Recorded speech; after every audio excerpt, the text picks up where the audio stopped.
I'm never going to understand things from a woman's perspective. I'm not. I've got 39 years of experience being a guy. And that's why I used to tell people when I had Team FU Joe, I would say, guys would ask me for advice. I'm like, I can't help you.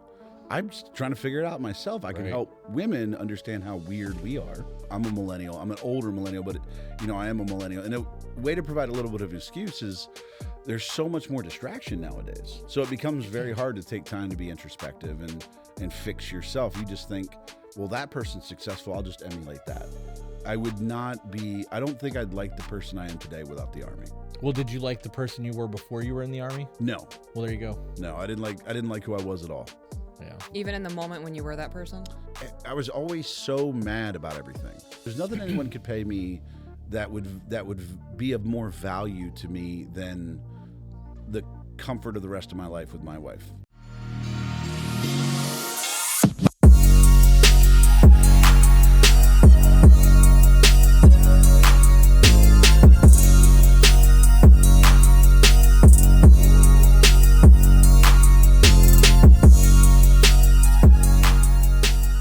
And we are back. We're back.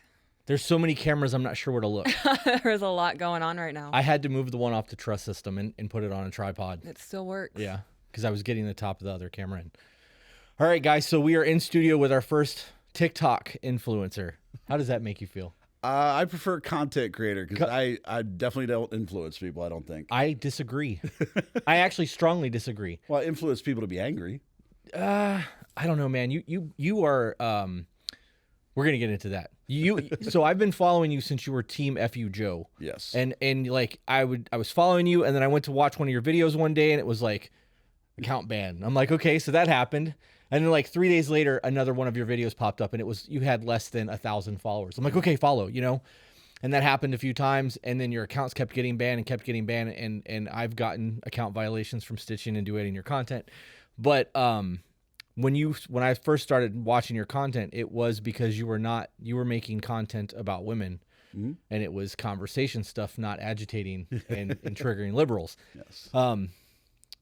This is exciting for me because your first account had over 1 million followers on it when I was following you on the first account. I don't know what they're at now, but so when people are like, "Oh my God, you got 1 million followers," I'm like, yeah, that really doesn't mean much. Like having 100,000 on Instagram seems like more reach than 1 million on TikTok.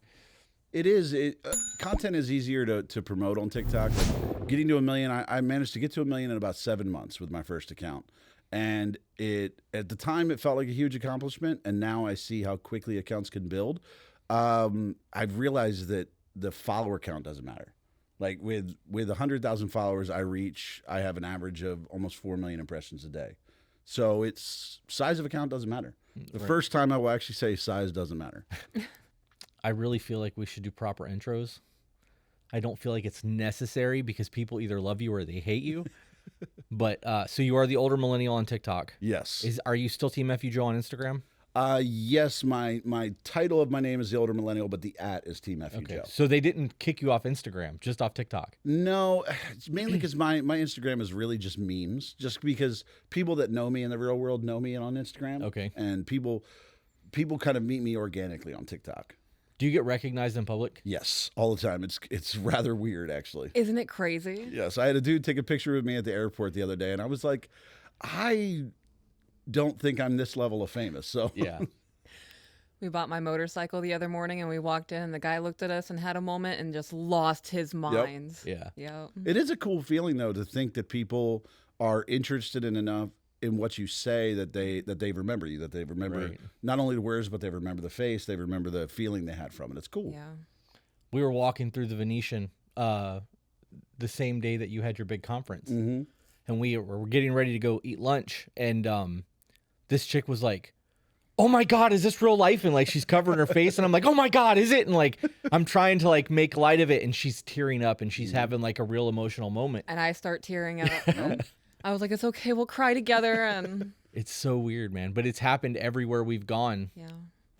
probably in the last 4 months, I don't think we've left the house and not been spotted by somebody in public. It's really weird. Well, the benefit is when you run into people, there's a good chance that the people you've run into, you've had a positive effect on. Most of the time. The people I run into, it's always a 50-50 shot. It's like, is this somebody who hates? Because I go to California a lot. Oh, yeah. So I get in an Uber and they're like, "Oh, the older millennial," and I'm like, "Are we about to drive into the water?" Like, what's But so you guys, it's nice that you guys are able to have that positive experience. It's gotten a lot better. Before we hit, we're less than 500,000. We were getting death threats. Yeah. Really?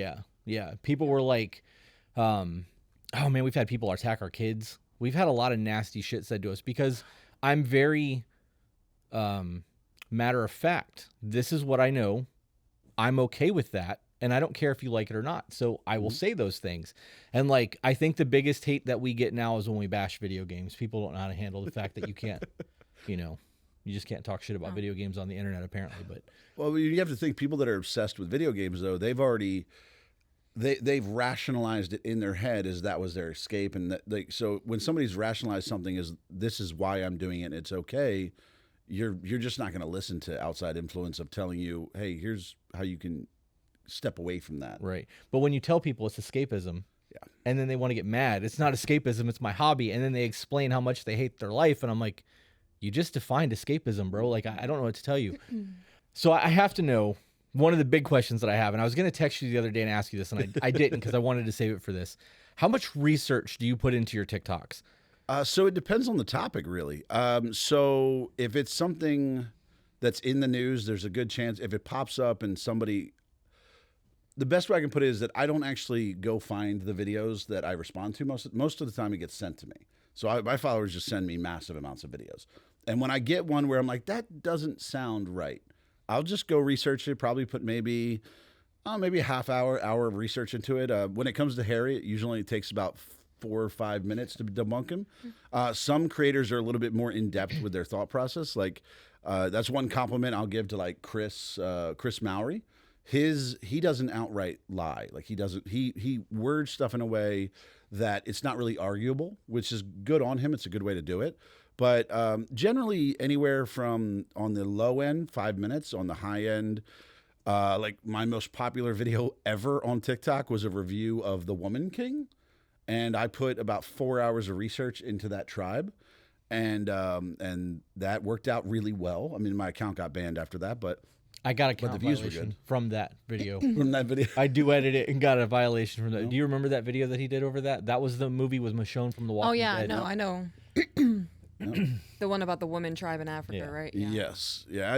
All I did was tell the history of it, and people were not happy with that. Yeah. Absolutely unacceptable. How dare you? So how much do you think the research that you put into that movie and that TikTok had an effect on the opening of that video? Because that movie did not do well. That movie did awful. It did absolutely awful. I mean, I know that video itself on across 3 accounts that I posted on had 87 million views. Holy shit. So if it was monetized, I'd be good. I would have already quit my job. But no, it did really, really well. At the time I was making 3 cents per 1,000 views. So it still made money, but I got banned before I could get paid for it anyway. So because when they banned me, they banned all my accounts. Right. So older millennial. So that's why my backup accounts are not named older millennial, so that they don't get banned at the same time. Yeah. My brain can't fathom 87 million views. That's a lot of eyeballs. It is. That's a lot of Yeah. people. Like, that's a third of the U.S. population. Yeah. It was Holy great. shit. And it was a 7-minute long video. So it was good that people watched it. It had an average watch time of more than half, which Is hard. my girlfriend can't even tolerate me talking for 3 minutes. So it works out well. Well, it's been fun, guys. We'll see you on the next one. Got to keep that watch time up. Before you get into your next thing, can you flip over the screens? It's stressing me out that I can't see it. Yeah. I will tell you, this is a gorgeous studio, by the way. Thank you. Absolutely amazing. I'm pretty happy with it. I like her area a whole lot more than I like mine. You grab a drink real quick. It was the theme I put into it. It is. Mm-hmm. What were you calling it? The garden. The garden. Yeah. I like it. Yeah. If you're going to get in some small girls, like they're going to be enveloped by that chair. I have one of my best friends. Her name is Jackie. I wanted her to be the first woman I interviewed on the segment. It just didn't work out that way. She's like 4'10". Oh no. And she was like, I just watched the first interview you did, and she was like, girl, I almost died seeing how big that chair is. I'm gonna be swimming in it. Just have her My kick her friend feet. Jackie. Make sure you can see her kicking her feet. You know? Make it look like the big comfy couch. Yes, exactly. Another thing I'm pretty excited about, I think I want to do with the women's segment, is it's that ongoing joke that, you know, men's downtime and distressors is like playing video games or doing golf, and women listen to murder podcasts. So I think I want to do like a once a month segment of like women serial killers. And I follow a account called Rotten Mango, and almost all of her videos are 1.5 million views or higher. Wow. That's And she insane. started it 7 months ago. Wow. How many followers does she have? I want to say it's almost 3 million. That's insane. We got a guy that you reached out. So we have a team now. Which I never thought I would hear myself say, that I have a team helping me with all of this, right? But one of the guys that's working with us, she sent a creator account to. He's in Pensacola. His name is Robert. I want to say Robert Hernandez, but I might be wrong. He's got like 3.4 million followers, and we stitched or reacted to one of his YouTube videos, and he agreed to come down, but we have to pay for his flight or his hotel room and gas and everything. Sorry, fly him on silver. It's cheap. Yeah, well, I was thinking Allegiant because Punta Gorda's right there. Oh, yeah, that's right, It cost yeah. me like $40, Nice. but he's gonna drive, and I'm trying to get his wife to come too, so that she can do the women's segment. But we've only been doing TikTok it's been almost a year now. So like, You guys are crushing it though. it's fucking weird, like because I've always done like vlogs and shit for YouTube for myself. Yeah. But like, I never wanted to do the TikTok creation thing. I wanted to scroll TikTok. And then once we started making videos and started getting views, I was like, hey, we could do this. It really took off when people figured out that you and I were together. Yeah. Yeah. Because we were doing our own separate Yeah. things. Oh, you guys had separate things, and Yeah. then when they were like, "Oh my God, they're together." Yeah. Yeah, there was one TikTok. So we had our own accounts going. I hit like 30,000 in a month and a half. Nice.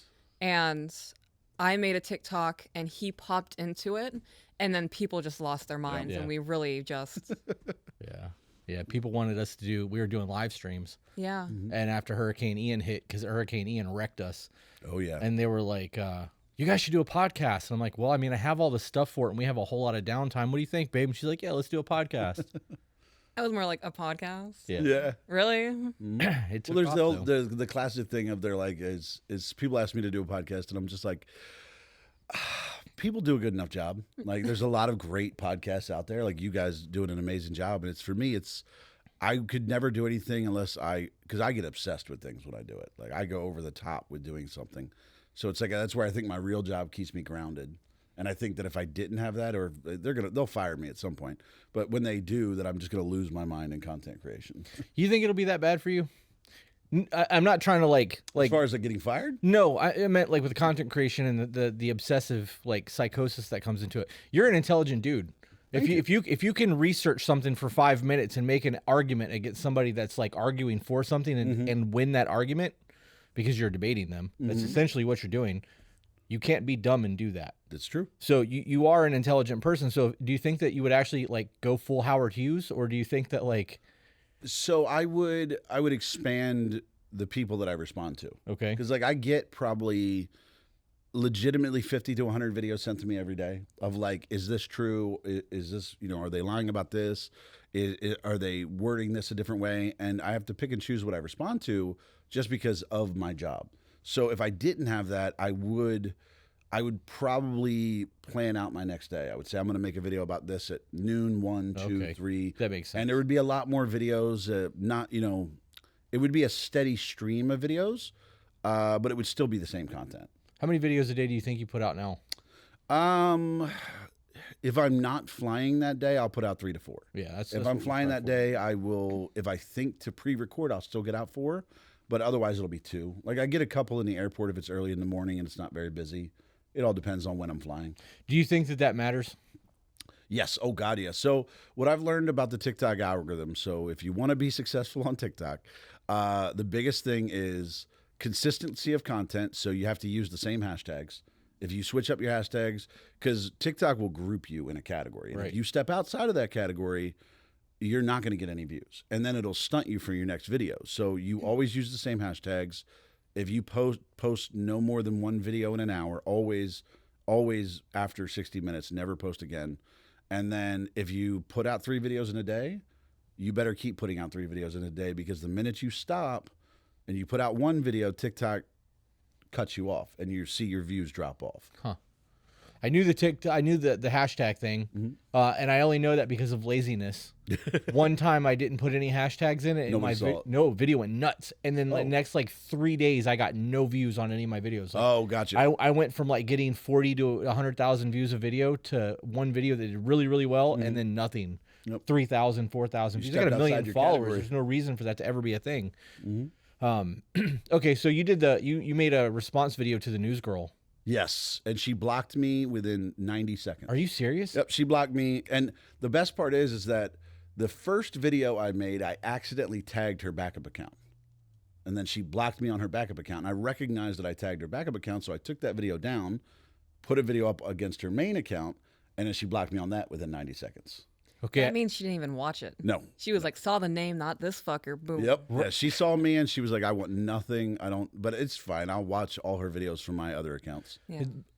I would not have seen that coming. Oh yeah. Because she's people assume that she's a conservative content creator, or she's at least non-biased because of the Southern accent. Like, that'll get you very far in content creation on the conservative side. And she does it, and she's homely and not home. That sounds offensive, but I mean, she's very relaxed and everything. Right. So it's very hard to recognize the spin that's coming off of her videos. Huh. Damn, I follow her. I've followed her for probably the last 6 months. Well, it's been a progression though. Like, she started out being just like V. V started out very unbiased. When she was Under the Desk News, very unbiased content. And then she got hired by the LA Times. And then you could see a direct correlation between her videos and LA Times columns. Like, if she talked about something, I could go to the LA Times and find the article that somebody had wrote, and they had told her to make a video. So it was a direct correlation. It was like, you're just doing it. And I don't hate on anybody. Like, I don't hate on Harry. He's making money. He's doing this to make money. Just be honest about it. Yeah. That's fine. Have you actually had any conversations with that kid? So I've been on his live a couple times because he's asked me to come on his live, and I was like, sure. But his mods will mute you if you're making a good point, and they'll act like it just cuts you off, and they're like, I didn't mean to do that. And then I did invite him and Chris down to Florida. I said I would pay for his flights. He'd have to get his own hotel. But him and Chris down for a roundtable with me and Conservative Ant. And he hasn't posted on TikTok in 6 days. So Who is this? Harry Sisson. He used to be called Typical Democrat. And now he's going off his name, but he's the guy that I'm mainly known for correcting. You would have to think that he's aware of the amount of money that he's making because of the back and forth that you guys.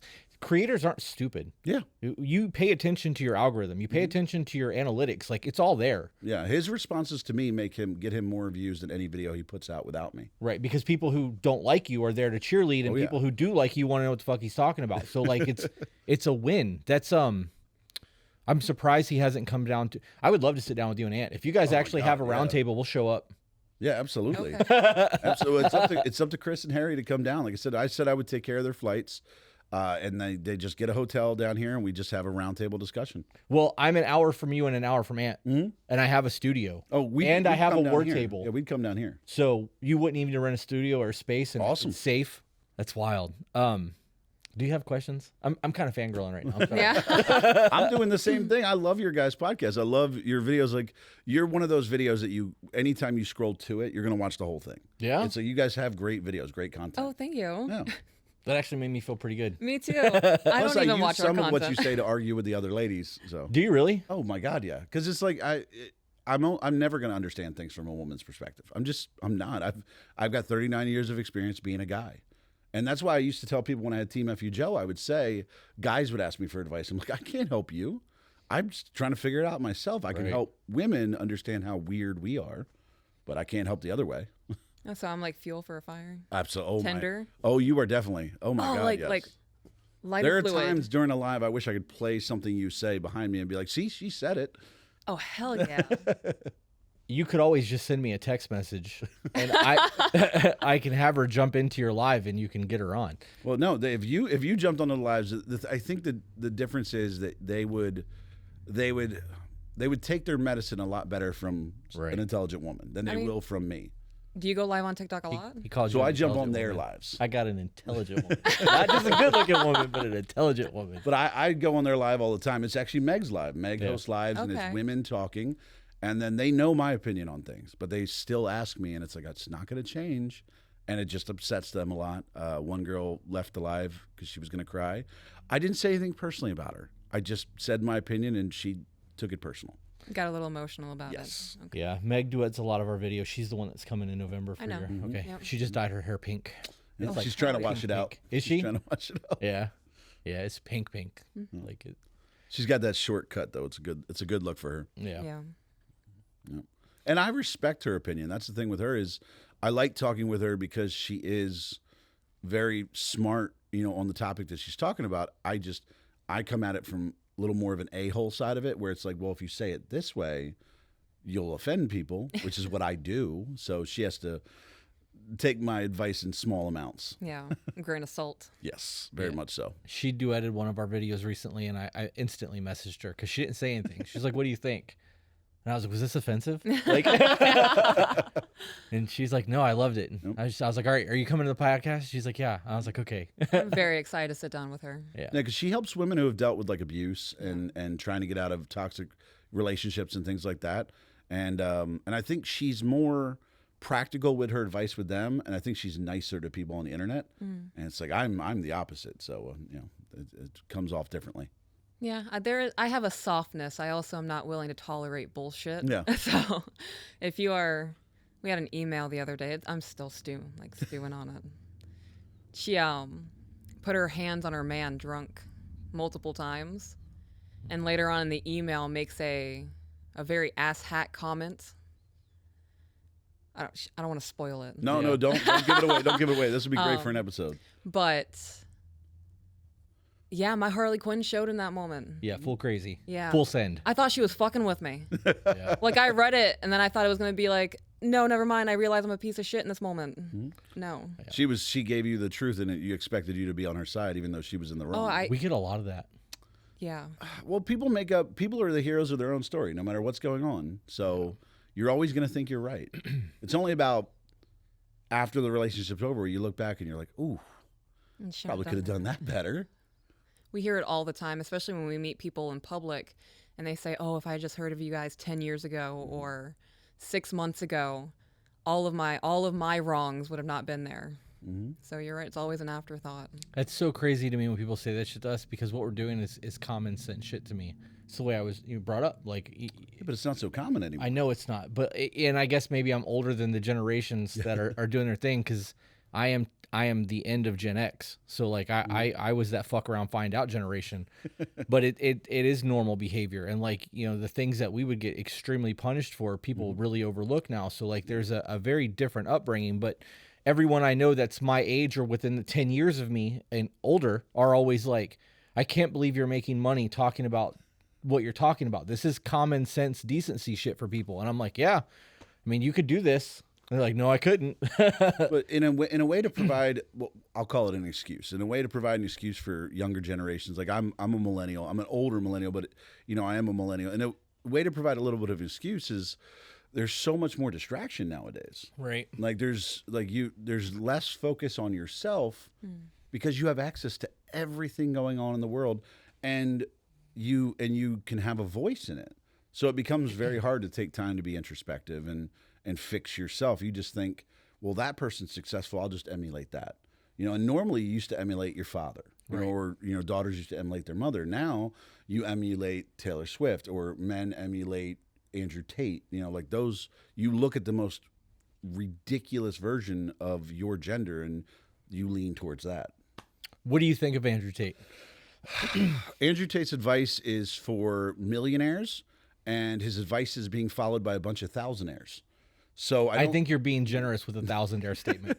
No, what I mean is that, like, here's the thing. Like, Andrew Tate's advice is build yourself up. Like, I'm not a big Andrew Tate fan, but his advice makes sense if you're successful. Like, if you've built yourself into who you are and you've got a career and you've got savings and you're stable in life and you're ready to accept the responsibilities of being a man and taking care of someone, his advice is awesome. if you're a shift worker at McDonald's still figuring out who you are as a man, you don't get to demand things of women. Right. You like the demanding certain things of your partner comes with the consequences of following through on everything you say. And if you're not doing every single thing you promise to do, don't ask anybody else to do anything. And too many of these guys just think, well, I'm a man. It's like, are you really? Right. You know, can you support her? Can you provide for her? If you can't, then how dare you ask her to do anything? I state that shit all the time. There's a difference between being a male and being a man. Yes. And I actually use that term. I don't use that term lightly. Like, to be a man means a lot to me. Like, you're fucking John Wayne. You know what I mean? Like, you're the Duke. Yes. You know what I mean? It's a big deal to me. But younger people just think I'm the fucking man. And like that, you know. I've reached 18. I am now a man. Yeah. It's like, I asked about the Andrew Tate thing because that was something that we got accused of a lot in the beginning. People were like, "You're just another tattooed version of Andrew Tate," and I'm like, nothing that I'm talking about is even close to what he's doing. Like I am, and now he is spewing a lot of the same things that we are. But when I researched Andrew Tate, because I didn't know who the fuck he was when I was accused of being like him, I told her, I was like, this dude's a WWF wrestler. Like this reminds me of like an old wrestling program. it's an act, yeah. It is. Yeah. Dude's super charismatic, but like it's an act. And then I found a whole bunch of videos of him saying that like him and his team would have a girl on cam and they would be behind the camera on the keyboard talking to him, taking their money, and like, how are you going to be pro man and you're taking money from men doing the exact thing that you're trying to teach men not to do? So like I had a whole spiel over the whole Andrew Tate thing. But what he's doing now, minus the whole law trouble that he's got going. Oh, yeah. I do like the message that he puts out, because you should be able to protect your woman and you should be the provider. And that's something that I wholeheartedly believe. Us doing the podcast made her no longer a stay-at-home wife. Mm-hmm. And I hate it. But and that's a catch-22 in creating, because like we'll spend 2 hours recording. I'll spend 3 to 4 hours editing. I'll give the video off to AJ to clip. We'll have our people in Discord watch it to create times. So there's probably another 3 hours that goes into it. Timestamps, yep. And then all of that nonsense. And then we have to do the TikTok thing, reach out to other creators and create all of that. So like her 2 to 3 hours of this is just a fraction of what she does, because she does have to do research and she does have to respond to emails, and she's working on a bath line now. And Self-help journal. Nice. You went from being a stay-at-home mom to a full-blown entrepreneur Yeah. in less than a year. Yeah. Yep.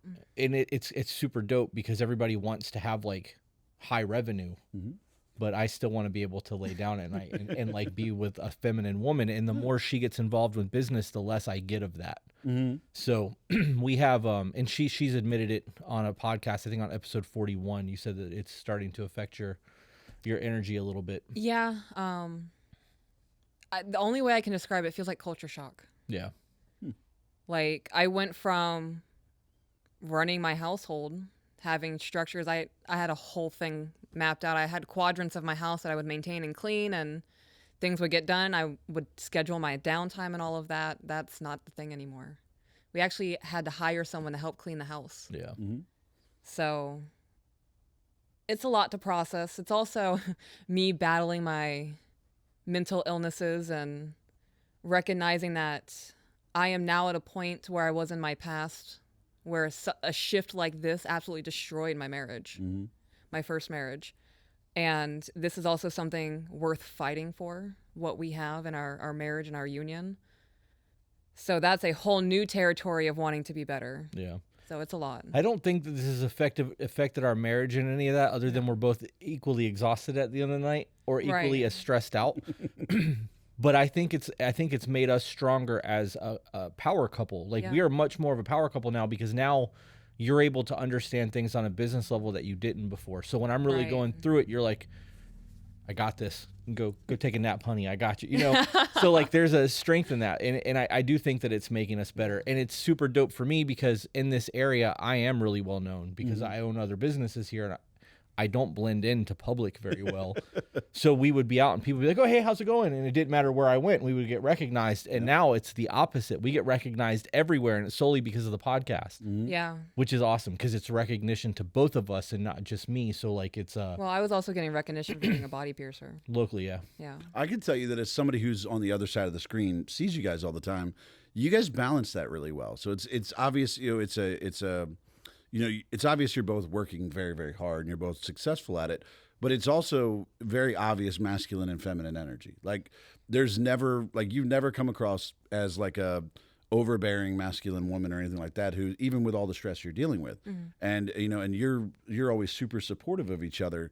And I will tell you, in a sappy way, it's obvious that you two are madly in love with each other on every video you do together. So stupid. It's so obvious. Like y'all two are adorable about things, and it's very obvious as somebody who watches often. Yeah. So That was so meaningful. Thank you. Are you gonna cry? Is I'm it gonna trying happen? not to. Okay. no, it's wonderful to see, because it's like the way that you guys. I forget what the episode was.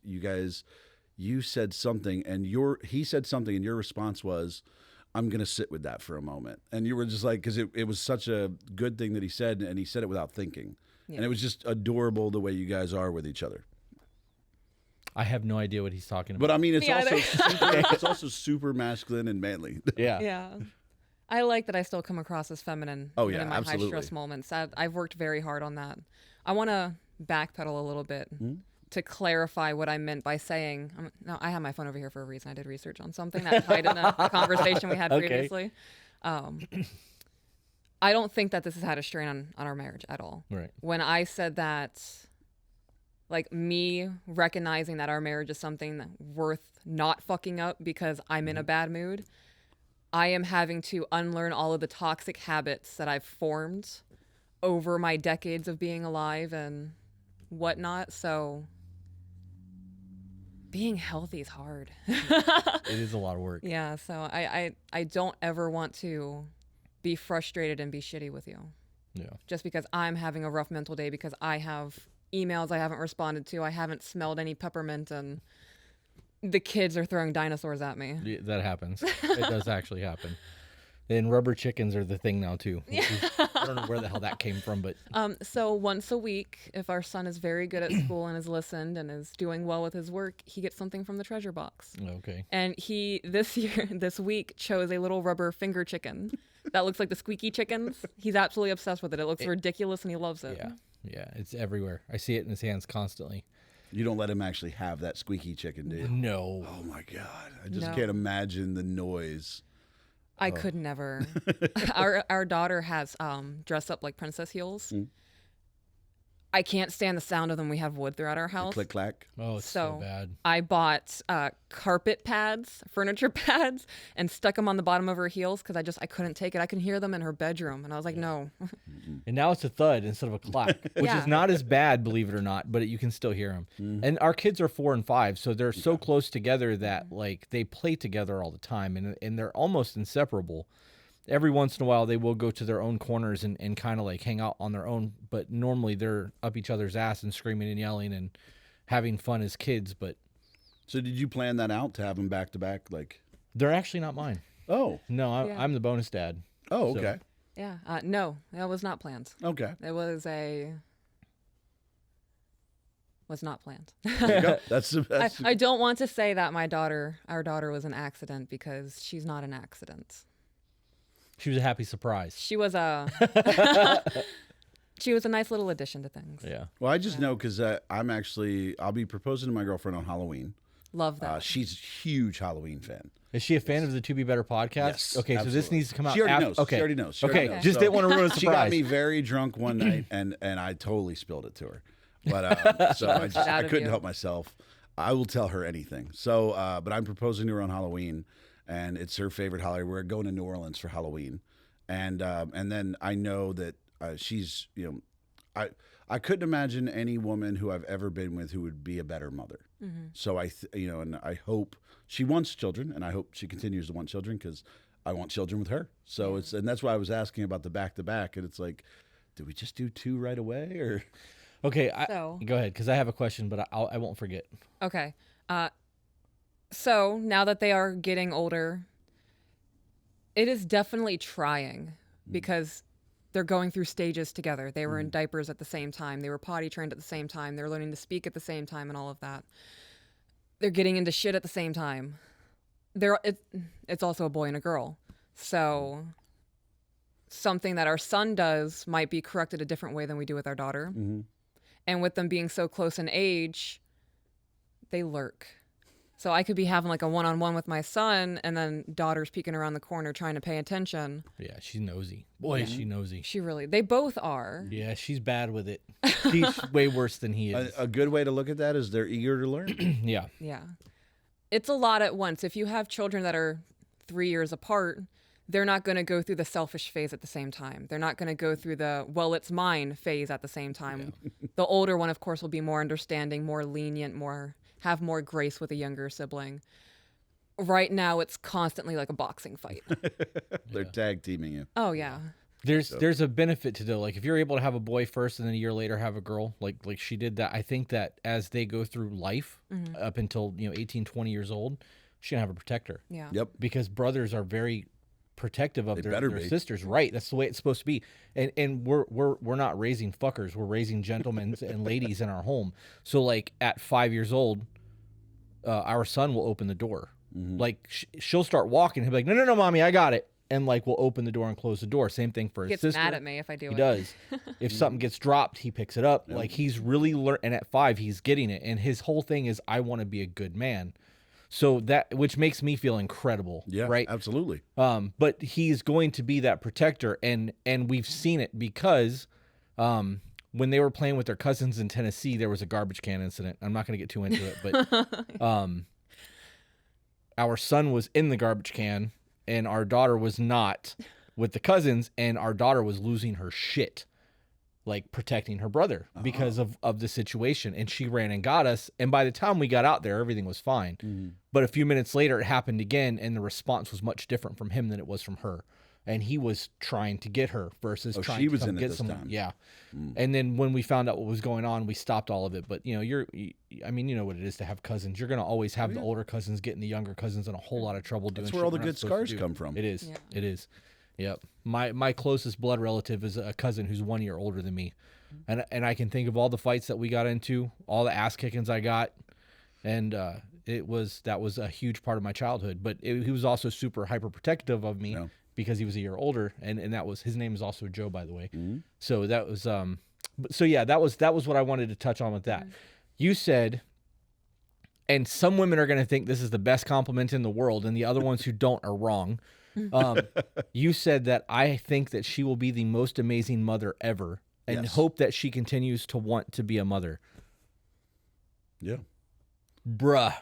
Well, all I can hope is that my job is to provide an environment where she can focus on that. Yeah. That's the way I've told her, like, when I move, I'm moving with her.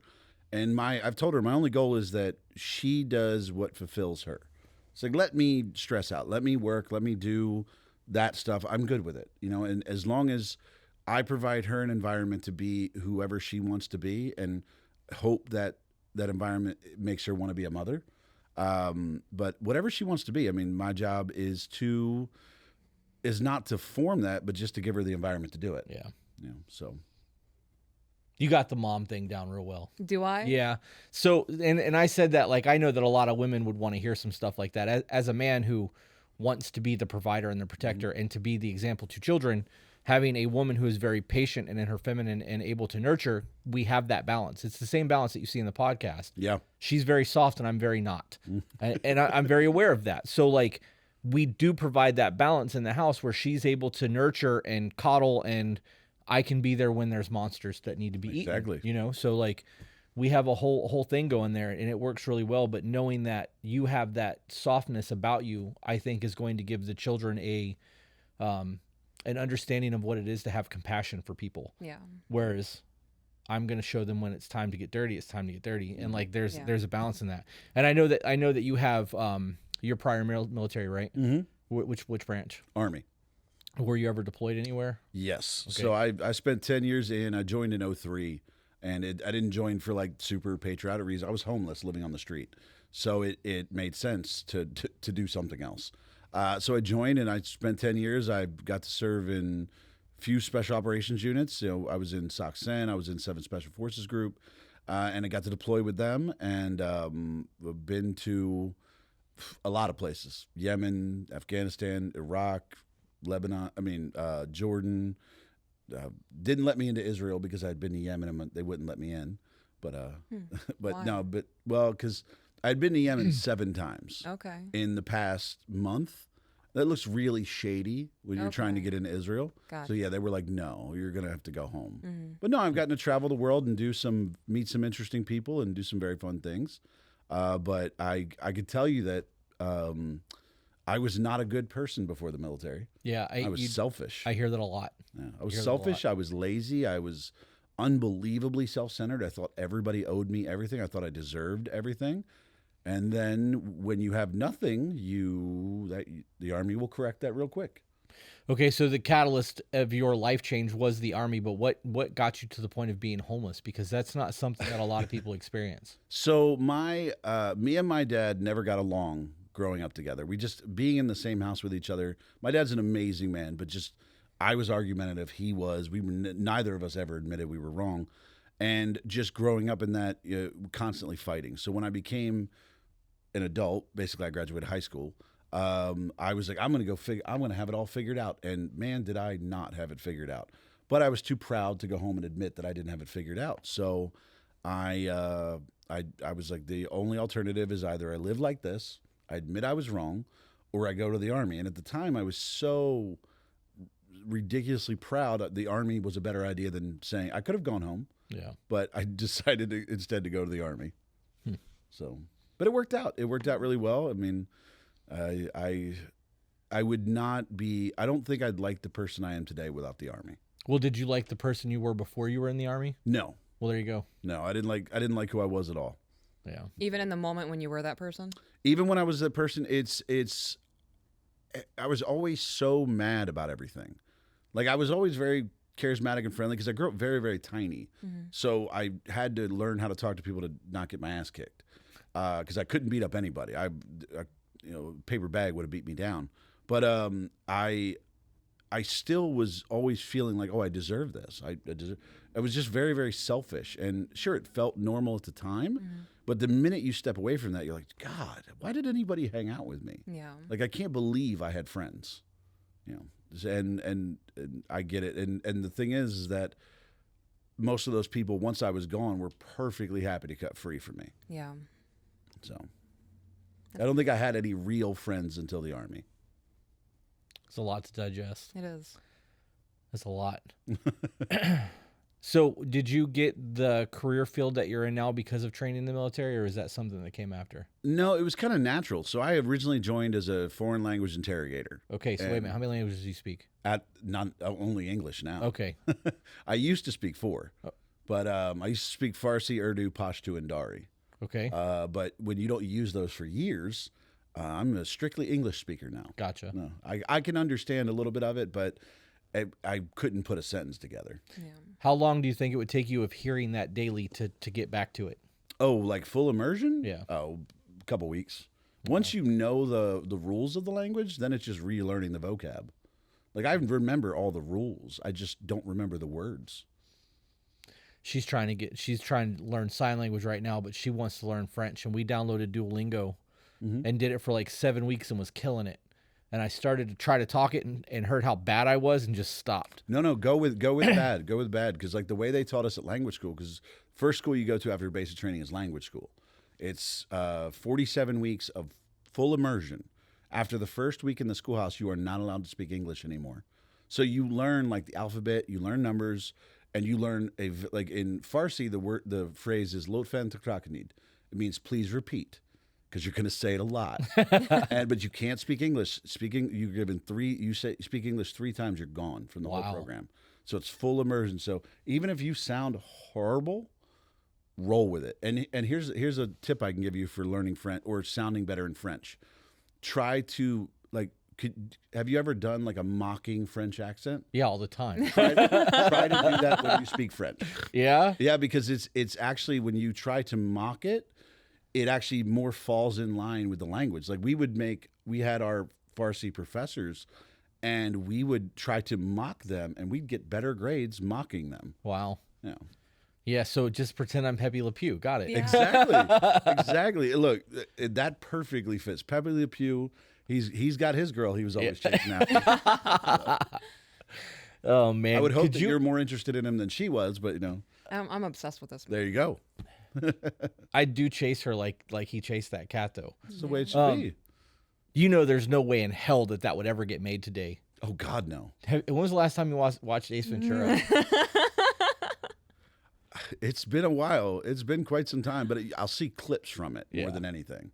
She watched it for the first time the other night. I did. And I kept pausing it, and I was like, there's no fucking way. And it's 30 years old. Yeah. There's no way that this movie would get made now. And like, I know that entire movie by heart. I saw it at least 7 times in the theaters. Like, Yep.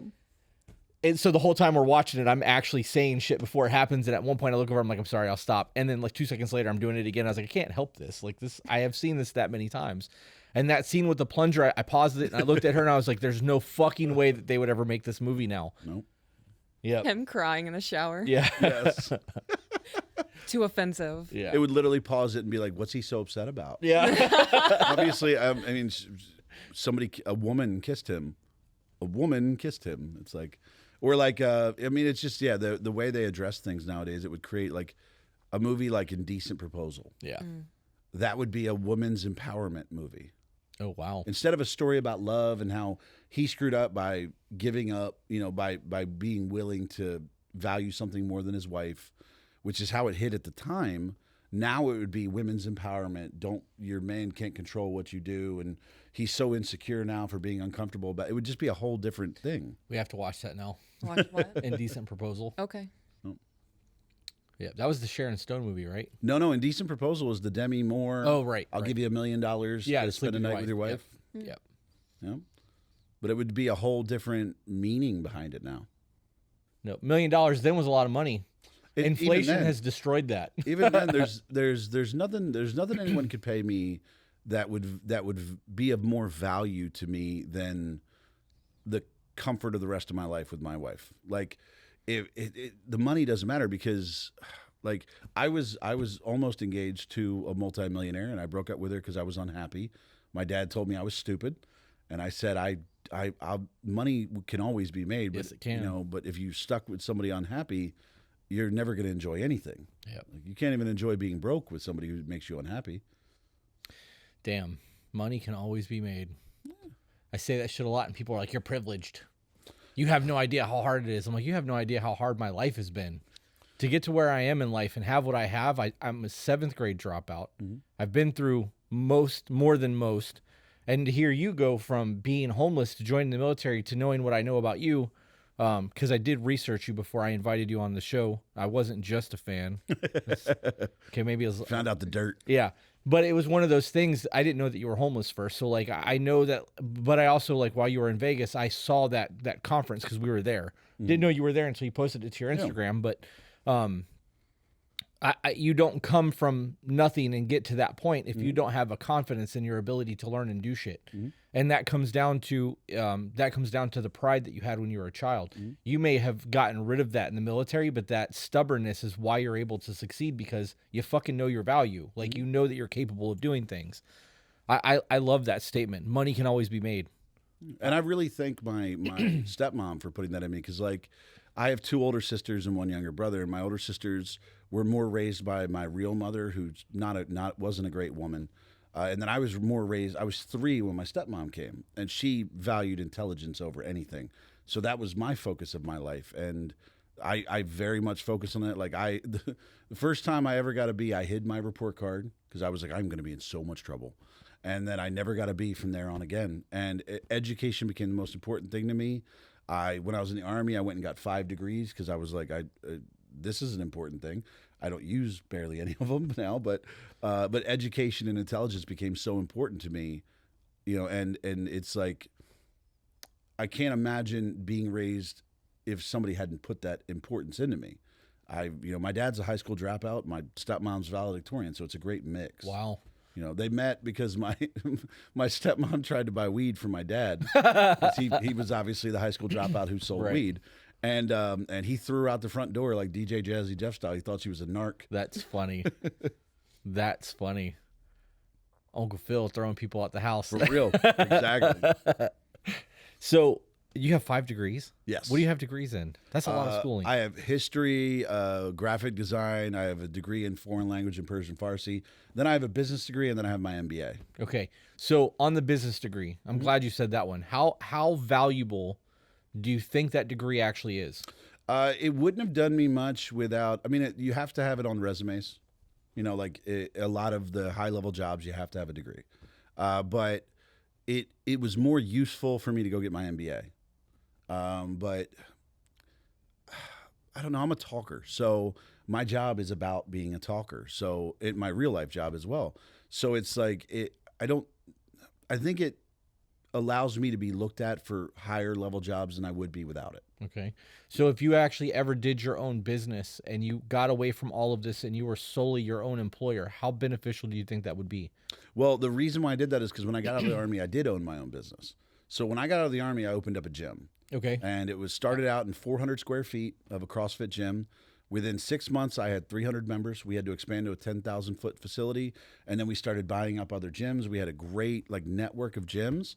And then I made a bad business deal that my partner told me not to do. And I did it anyway. And I got completely screwed over and lost all that. And then moved into renewable energy after that. Like, I was fully dedicated to owning gyms for the rest of my life and training athletes. I mean, I've sent athletes to the Olympics. Yeah. So were you a certified CrossFit coach? Yeah. So I had my original gym was CrossFit Ybor back in the day because I opened it up in Ybor City, Tampa. And then I opened up, South Tampa CrossFit. I bought CrossFit 428. Like, I bought gyms that were having trouble and then used my brand to help them grow. Right. And it was great. It was great until I made a bad business decision with some horrible people that I literally will tell them to go fuck themselves on site. Yeah. Like, there's never a forgiveness for it. That's wild. CrossFit. So I have also owned a gym, and it didn't fail. I had a decision to make where I had to pick the gym or my tattoo studios because I was spread too thin. So I sold my gym because it was a labor of love. It was something that was turning a profit, but not like my tattoo studios were. So I sold my powerlifting gym. It was all strongman powerlifting stuff. Nice stones and everything. Yeah, everything. Oh, yeah. nice. You there's so I'll get back to that. The CrossFit thing when I Hybrid Athletics, Rob, whatever his name is, the strength coach. I've sent athletes to him. I bought a bunch of his stone molds, right? And we had Atlas stones that people had made that were oblong. They looked like eggs. It was all kinds of weird shit. And we bought a bunch of his stone molds. And out of everything that I've ever done in my life, I lifted a car. Picking up stones is the hardest thing to do until you learn the technique. And even then, it's still hard. Yes. There's not an easy way to pick that up. Nope. And that was one of the most valuable things that I ever learned in fitness is it doesn't matter how strong you are. If you can't properly lift something, 30 pounds, 100 pounds will feel like 500 or 600 pounds if it's just an odd thing to pick up. The biggest stone I've ever lifted was 380 pounds. Jeez, that's quite a stone. Bro, it was everything I had. My whole body looked like I was having convulsions. There would have been some stuff that left me if I tried lifting a 380-pound stone. It was a lot. I was pretty strong at that point, but so I got rid of my gym and I went back to that. The beauty of CrossFit, and I almost got sued by a guy that owns a CrossFit box in Sarasota because on my website I had it listed that CrossFit style workouts welcome. Yeah, the CrossFit community is extremely sue happy. Yeah, he emailed me privately first and was like, I own a gym in Sarasota. You can't use terms like that. And I'm like, well, it's a free country. And I'm not saying that I'm doing CrossFit. I'm welcoming CrossFitters. And then I got a cease and desist letter. And it was like within 24 hours. I was like, all right, bro, you got it. Does not joke. Like if you used XFit or CrossFit style or like any of those terms, CrossFit used to do like very, very intense brand protection. Yeah. Because that's what we defended on. That's what we depended on headquarters for. Right. Like we gave them $3,000 a year for that protection. Right. Because I had a girl down the street from me open up a CrossFit gym, but Cross PHIT. Oh. And it was we just had so much fun with that. That's wild. The biggest thing with CrossFit, other than the community, because the community was always insane to me, the way that everybody got along. I'm actually a fan of CrossFit. I understand that it's cultish. But I like the functional exercise aspects of it. but the business module that they have, doing things in groups and charging $150 a month is a lot of money for the average gym goer. Yep. But personal training is a lot more expensive, and to have a coach on site for an hour 5 times a week for the same cost a month makes a lot of fucking money real quick. Well, that was the thing is people used to talk about how dangerous CrossFit was, and I said, if you come to one of my facilities, the hour you're here should be the safest hour of your day. Right. Because it's the only hour of your day where you're supervised. You know, you're supervised by a professional. Yeah. But the problem is the barrier to open a CrossFit gym was so low. Yeah. You had to go attend to level 1. You had to pay $3,000. You had a CrossFit gym. Yep. And it was, there was a delineation between a quality CrossFit gym and a CrossFit gym. Like there's a huge difference. Yeah. Yeah, there's a couple of boxes here. I have foraminal stenosis in my spine, so my discs are degenerating. And I went to a chiropractor to get adjusted, and he actually has an x-ray machine, and he x-rayed me. And I already knew that, like, I crushed a nerve in my neck. That ended my powerlifting career. Oh, yeah. Not career, but I was benching 400 for reps. Jesus. And I went from 400 to like 385 to 225, and then I got stuck under 135. My right arm went up and my left arm was stuck. I had to have somebody come pull it off of me, and it happened in 4 weeks. Yep. Like, and it was just because that nerve damage. So I'm getting adjustments, getting MRIs, and the MRI found out that I'm bone on bone in my upper neck. And then a year and a half later, I'm still squatting 500 pounds. And there's an addiction to heavyweight. It's so stupid. Oh, it's so stupid. And it's one of those things that, like, you can get an adrenaline dump and feel the endorphin and feel good about it. There's something different about having that load on your back and beating it. Yep. But I went to get an adjustment, and the chiropractor did the x-ray, and he's like, well, I know why you're in pain all the time. He's like, you got numbness in your legs. And I was like, every time I poop, man. and like, it was to be funny, but it is. If I'm sitting in a normal position where I'm not leaned back at all, within 2 minutes, I can't feel my feet. Yep. And he said that I'm bone on bone from my sacrum up 7 discs. Damn. And it's only on the one side. So the one side is always in pain, and the other side is now deteriorating. So that ended my deadlifting. It ended squatting. He was like, you can still go to the gym, but you need to do machine work because you can't have that.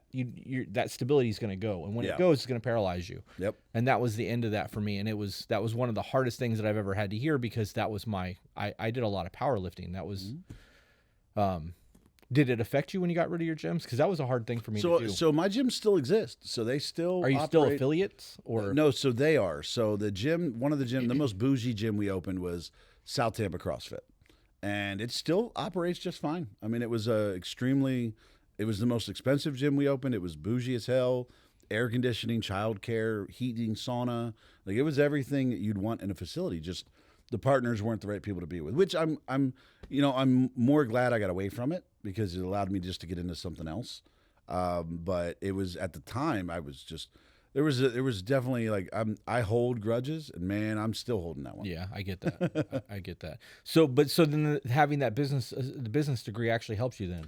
It does, because I realized how terrible I was at business. Okay. Well, like, I made every bad decision, because I was the passionate owner. Right. Who knew how to do nothing. I was very passionate and very stupid about owning businesses. I remember one time I had $2,500 in the company account, and there was a GHD machine that our athletes were prepping, and I was like, I need this machine. The machine's $2,200, and I was like, that still leaves me $300. So I bought that, and my business partner was like, are you out of your mind? He's like, you can't spend almost all of our money. He's like, it doesn't work like that. I was like, oh, we still got more. And he was like, you're an idiot. So, but he actually had an MBA at the time. Yeah. So he knew what he was talking about. I was just the passionate guy who would do anything. Was that like we may not be able to pay rent this month kind of thing? No, we'd still be fine on rent, but just he saw the account. He got an alert. Oh, okay. Was like, yo, did we get robbed or something? Like, where did $2,200 go? Oh, I bought this cool machine. And he wasn't like a big CrossFitter, so he was like, I have no idea what you bought. I hope it's worth it. So.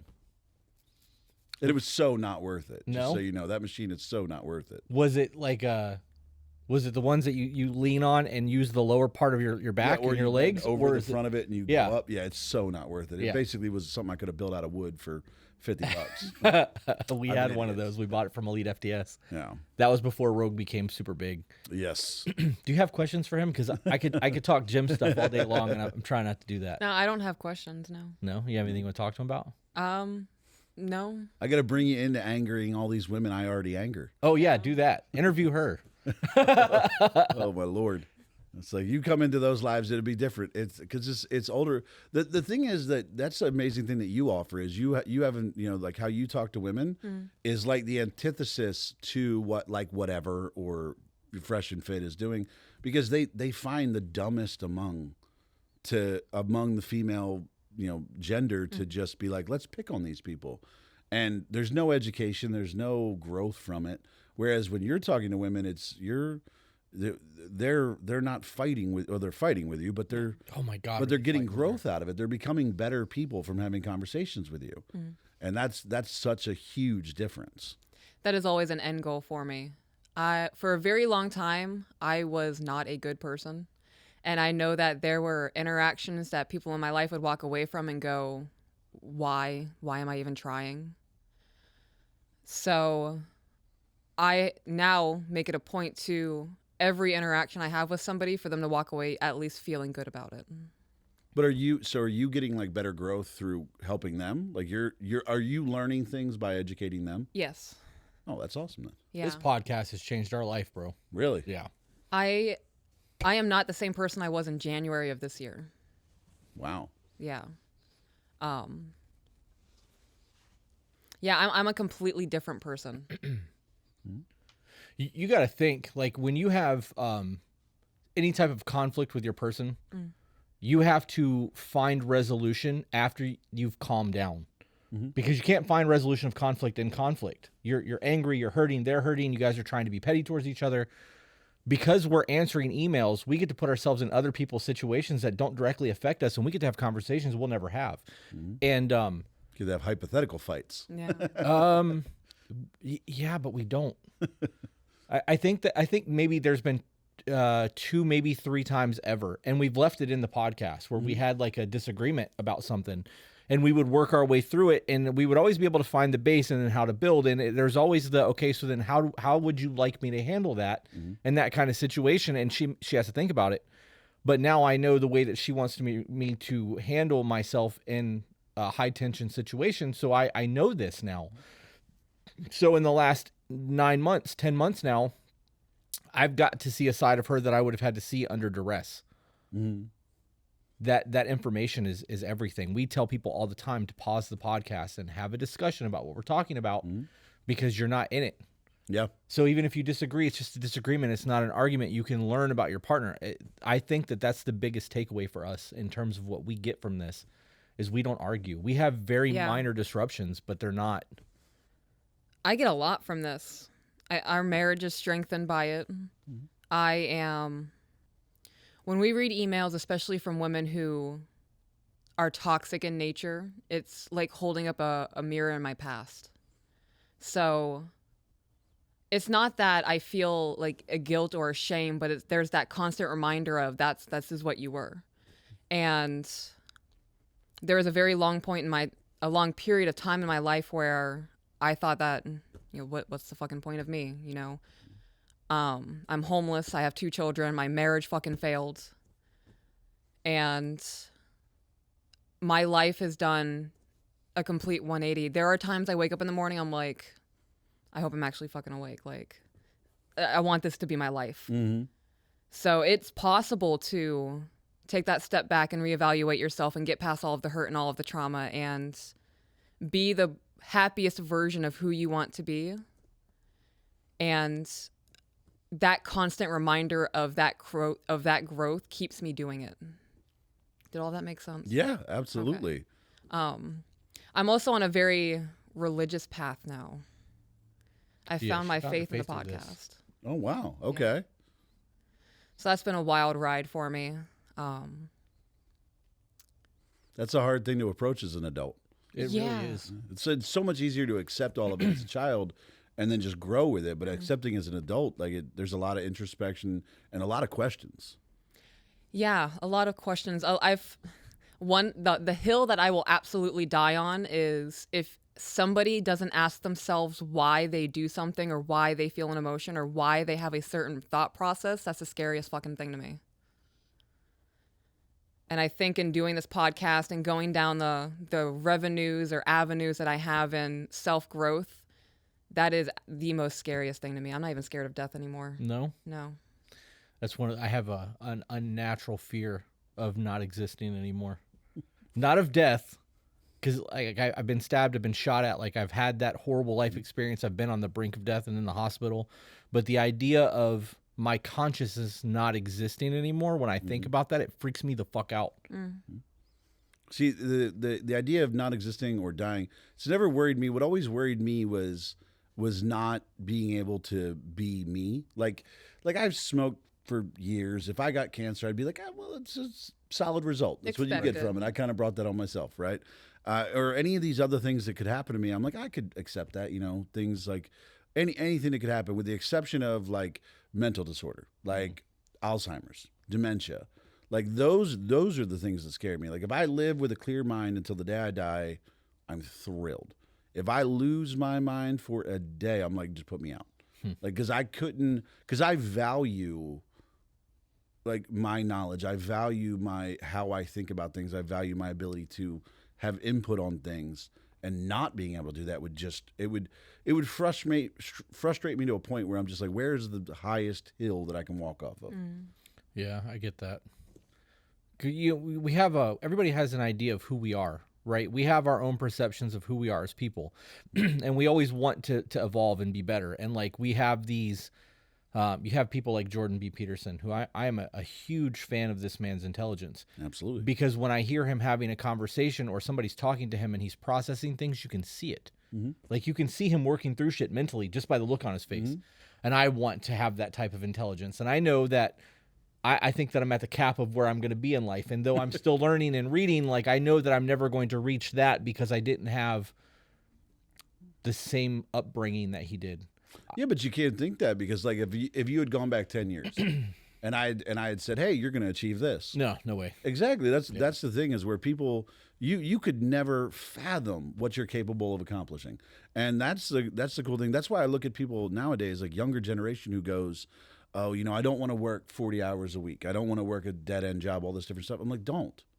Like, I'm a nearly 40-year-old man, and I make more money off of stupid videos on TikTok than I do from a corporate job that I had to get an MBA to get.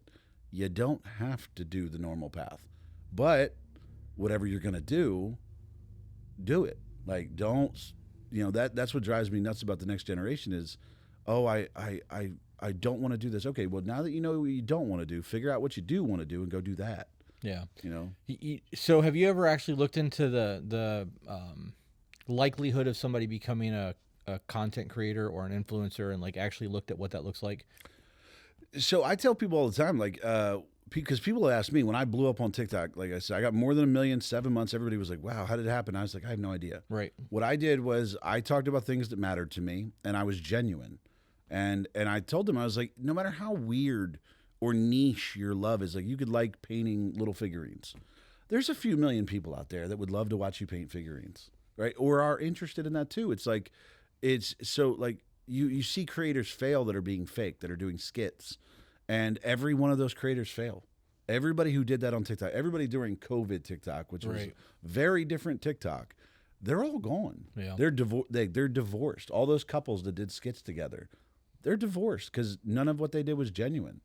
Because those people don't think that their real life is interesting enough, or their actual thoughts are interesting enough. That's what sets you guys apart, is you're really popular based on your real thoughts, your real opinions. And that's why you're able to do it and grow from it and be successful without worry of it messing with your relationship. Yeah, we hear all the time now that we're authentic. Everybody's like, you guys are just like you are on the podcast. Yeah. But so to give you an idea of that, like, because you said that kids who don't want to work 40 hours a week and they want to be influencers or whatever, we do work 40 hours a week still doing this. And though we are working for ourselves and we get to dictate our schedule, my day starts at 6:45 and ends at midnight. Yep. So, and 6:45, I wake up and I start editing immediately. I edit until 8 a.m. I train from 8 to 9. I come home, I finish whatever I'm editing, and then I shower, and then we record. Then we have a kid time at night because the kid time is important. So like we do stop working when we have the kids, but when the kids are at their dad's, or she takes them to the gardens or has her mommy time on Sundays, I'm doing man meetings because we have a men's group in Discord. and I'm trying to mentor men. I have a consulting business, and like I'm doing all of these other things on top of managing my tattoo shops. And so it's one of those things that I'm working at least 80 hours a week still, but it's always been that way. So to be a content creator, you are still going to put that 40 hours a week in. Yep. But to get to the level of success that we have, and though I don't think I see the success the way that other people do, because it's very like we're not really that big of a deal. I don't believe You're that. quite a big deal. Well, our producer told me that we are the top 0.5% of podcasters based off of our downloads, which... Are you serious? Yeah. We're in the top 0.5%. Yeah, y'all are quite the big deal. Like, and it's good. It's really good that you don't think you are. It's like it's insane to really me. good that you don't think you are. Please maintain that, because it's the best way to stay genuine is maintaining that. But no, you are. You absolutely are. Yeah. Like, I mean, and it's also like you are the alternative to the babble and argument of the stupidest among us, which is what's on a lot of dating podcasts. Like, they really shouldn't even call those dating podcasts. They're just there to make fun of each other, you know. And it's like, you guys are putting out great information, and the thing is, you're doing all of that, those consulting and businesses, both of you, while being a father, while being a mother, like. And those jobs aren't easy to do by themselves. Right. Like, there are women who are stay-at-home moms. They do nothing else but raise children, and they're like, this is the hardest job ever. You're doing that job plus all that. Right. You know, like, you know, it's like, that's why whatever my girlfriend wants to do, as long as she's happy with it, it's like, because I can't deal with somebody being as stressed out as I am. Yeah. I just need her to not be stressed. Yep. Whatever she wants to do, I don't care. I know she loves gardening, and she can build her the biggest garden she can find. Hell yeah. That's our back porch. It is our back porch. We have a lanai that's probably from this wall to the other wall, and it's got a hot tub and plants. Nice. Nice. I had some plants that didn't make it, and I have my dump soil, I suppose, outside of our patio door. And some of them have rooted. We now have plants growing alongside the house. Really? Yeah, we have some caladiums, and I think there's an elephant ear. Do you name them? Some of them are named, yes. Yeah. There is I have what is it? Her name is Dottie. Black and purple plant. Gorgeous, looks like a fan. And then I have my fig tree, named him Fig. Of course. I have my aloe vera plant, his name is Al. You really missed the whole thing by not naming the fig plant Newton. Yeah. That's a good idea. I feel like yeah, you definitely missed a bit there. Yeah. Yeah. That's good. Hereby christened. Yeah, Newton. Newton. So she likes to like find. She likes to you bottle hunt, right? You try to find dusty bottles when you see them, and you're yeah. Get them at cost. Yep. She does the same thing with plants. Oh. So when she's like, I found this for $20, it's a $300 plant. I understand that excitement, because when you find that dusty bottle for $65 and you know secondhand it's $600. Well, at least she's not coming at it with girl math, which is the big topic on TikTok now. I don't understand that. The girl math is I kind of agree with some of the girl math, actually. Okay, I don't know what it is. Well, one of the things was one girl on TikTok said, "Oh, I got this dress. It's it's normally $400. It's on sale for $200, but I had an $80 credit, so it only costs $120." And he was like, "No, it costs $200." It's like, no, look, I don't count credits. Like, if you have a credit, I don't count that money as existing, so I support her on that one. I don't count credit either. It's because it's money that I like. Right now, I know I have money left in my PayPal from like just transferring stuff over. To me, that money doesn't exist. Right. So if it gets spent on something, I didn't actually spend. I'm probably more in agreement with girl math than I should be as a 40-year-old man, but I'm in quite a bit of agreement with it. But I was married for 10 years, and I kind of I just went along with everything for the most part. The idea of it was half off and I had a credit, so I saved this much money. The argument to me is, no, you spent $120 versus $400, and that's dope. I'm proud of you for only spending $120, but don't tell me you saved this much money. Just tell me you spent $120. But it's one of those things that she does. She hits Lowe's and Home Depot and Walmart, and like everywhere she goes, it's got a garden center. She's got to hit the garden center, and I know when plants get delivered. Yeah, you do. I do. Oh, you do? You know the delivery schedule? I do, yeah. So for people who collect bottles, like Walmart gets a lot of really hard to find bottles, but you have to get there the morning of the delivery or you're never going to get those bottles, especially in Florida because the bourbon hunters here are real. It's like I'm part of the Tampa Bay Whiskey Society. Yeah, I was. And we put out alerts. Yeah. Like we know when stuff's coming out. Yep. So when she gets that new plant and gets that excitement, I can like cheerlead for her. And when we hit a liquor store and I find something, she can help me find things because she's learning. And though I'm not as invested in the plant thing, if I see something that looks cool, I'm like, babe, is this rare? You know? So she can, it's cool to have that. It is one more hobby that we can share together because she doesn't drink whiskey the way that I drink whiskey, but I also don't drink the way a lot of other people do. I allow myself 3 drinks a week because I have a problem with moderation. Gotcha. So I know that if I was to, and I don't have like, I have a very high tolerance for getting drunk. So where I can sit down and have 8 or 9 drinks, people that 1 or 2 shots and they're done for, like, yeah. So we, you know, she'll drink with me every once in a while. She'll have like a drink and then stop, and I'll continue to taste bourbons until I'm done for the night. Oh yeah.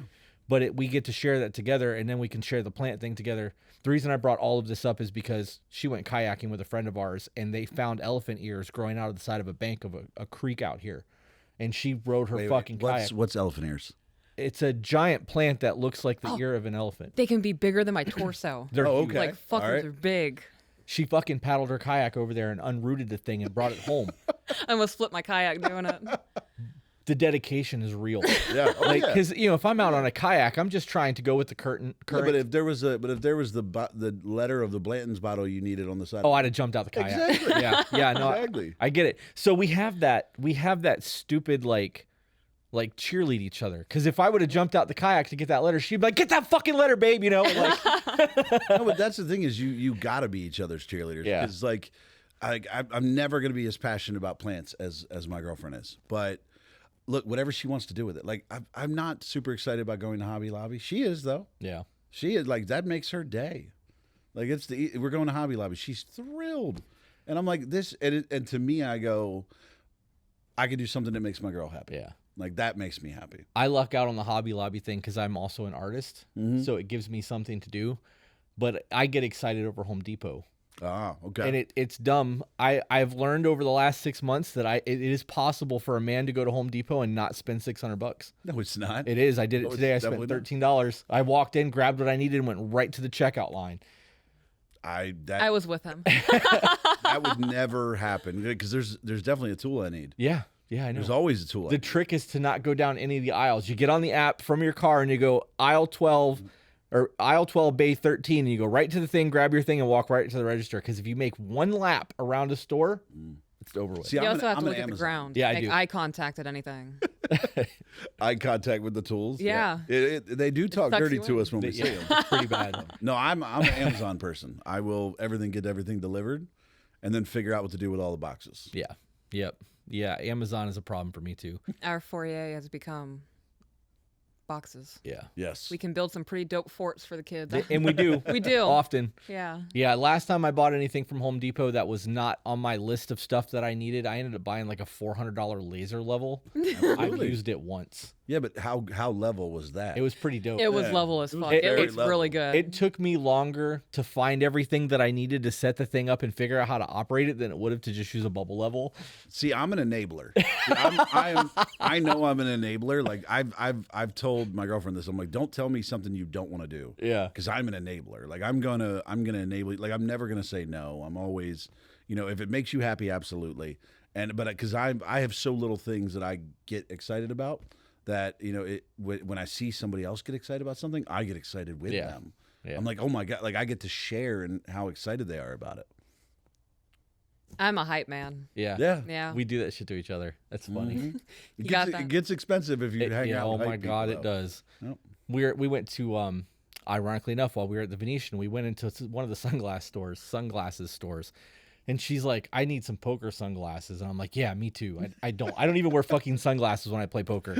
But we're sitting in there, we're like looking around, and ironically the guy's name was also Chris. So there was 3 of us in the store doing this thing, and he was super laid back, really fun, positive guy, which I enjoy that positive interactions with people, especially when I'm buying something. Oh, I yeah. want to feel good about my purchase. And like he's helping me buy all these glasses, and he's holding his fucking tray, and there's glasses everywhere, and she finds these giant like yellow Elton John looking sunglasses, and like I look at the tag and I'm like, oh yeah, we can get those, and I misread the fucking tag, and then we're getting there, and like I got a pair of Cartier glasses, and she's got a pair of glasses that are made by Bugatti or something. Nice. And we're sitting there, we're talking, and like he gave me the price. I'm like, oh, wait a minute, that ain't right. And she's like, yeah, I really like them though, and you really like your glasses. I'm like, yeah, fuck it, we're buying these glasses. That is not what happened. That's what I heard. All right, so now for the true story. So we're up there, and I'm making my way downtown, walking fast, and he says the price, and I was like, and I was like, what was that? And I just looked at you, and you're like, well, I said you could have them. Yeah, that's the way to do it, though. I was fully prepared to put those sunglasses back. Well, but it's funny that you said the making my way downtown. Mm-hmm. My girlfriend sent me that video recently, and she's like, this is how I feel. And I'm like, I love that. Yeah, we actually did that on one of our YouTube lives. Yeah. Because that is actually her song. She's done that while we were walking. I'm like, what are you doing? She's humming it. She's happy. It's like, but how nice is it knowing that you allow her to be carefree? It makes me feel like I'm doing the things that I'm supposed to be doing as a protector, right? So like, have you looked at any of the statistics about how unsafe gas stations are for women? No. You ever looked into that? You should. Gas stations are one of the most dangerous places for a single woman after like 5 p.m. I mean, it makes sense, especially, it also makes sense as to why, every girlfriend I've ever had never has gas in her car. Right. Which is smart. I mean, women are far more intuitive than we are. So I imagine they pick up on things like that. Well, there's a much bigger threat. So also to add to that, the top 3 sex trafficking states in the country is California first, Texas second, and Florida third. Yep. So for her, I never understood that. I threat assess everything. Yeah. And I won't just put my gas thing back and like close my cap and go get in my car. I will stop pumping gas with the gas thing in the thing, look around and make sure that nobody's coming, and then switch the thing over. And then I'll walk around my car, look around a little bit, and then get in my... I have like really bad... You can call it PTSD if you want to.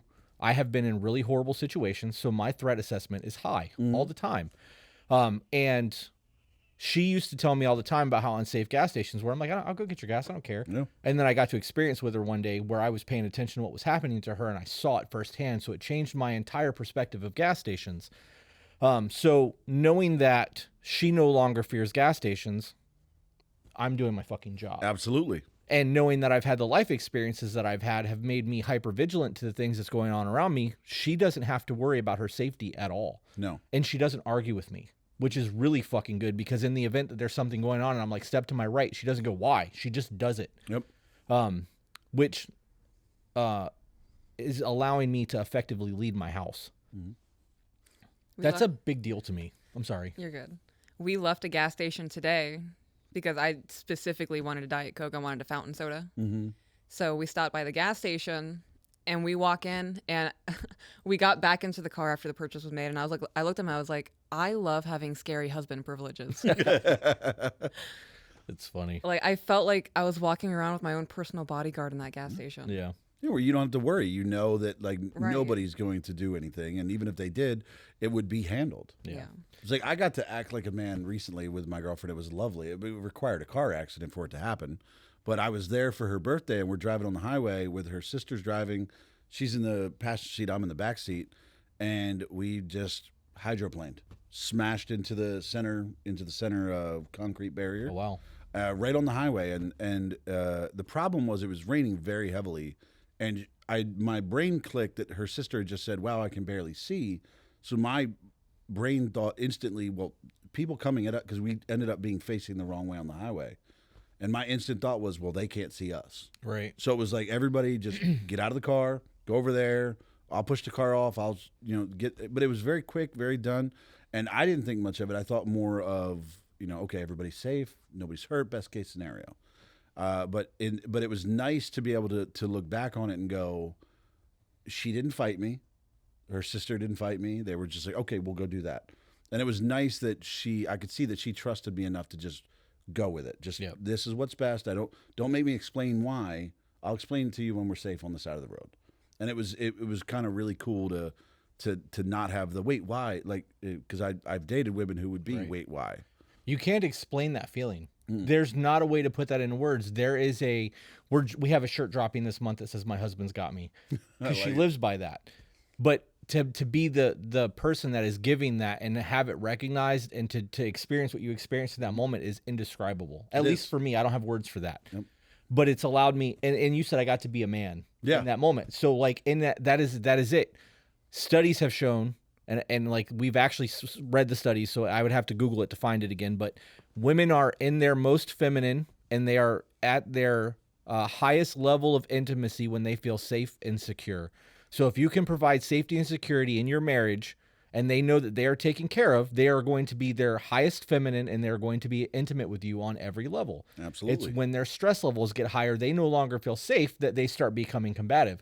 So in that moment, not only were you able to be the man and protect and provide and lead in that moment, afterwards, your woman will never forget that moment. And you will never forget that moment, because as the man that got to experience that shit, like, I got in the car peacocking a little bit, like, because I had to put myself in between her and a threat. And like, I'm not a badass. I've had my ass kicked. I've been in really shitty situations, but I'm not afraid of getting punched in the face, and I'm not afraid to punch someone in the face. Like, I'm comfortable with violence.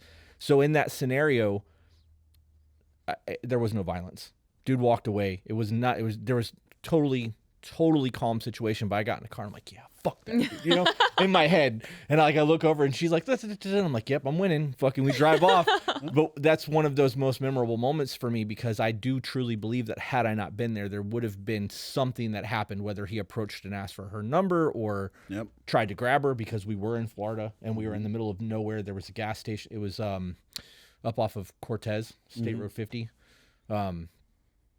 which isn't like a super bad area, but it's not a super great area either. Exactly. It's being built up, though. It's looking better than it did 20 years ago, because 20 years ago it was just a racetrack there. Yeah, but those end up being some of the most dangerous places during that period, though, because the people who were doing bad things there haven't left yet. Right.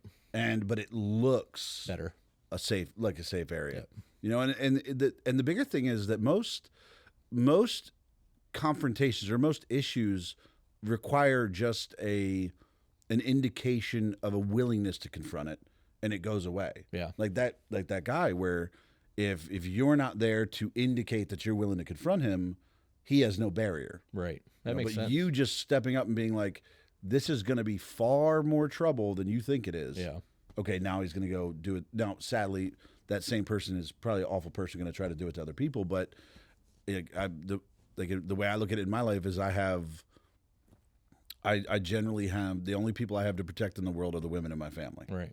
It's like nobody can ever mess with the women in my family, including my girlfriend. You know, like that's my job. And it's like, and I can't protect the world. I'd love to, but I can't. But I will protect her. Do you think you got that from your dad?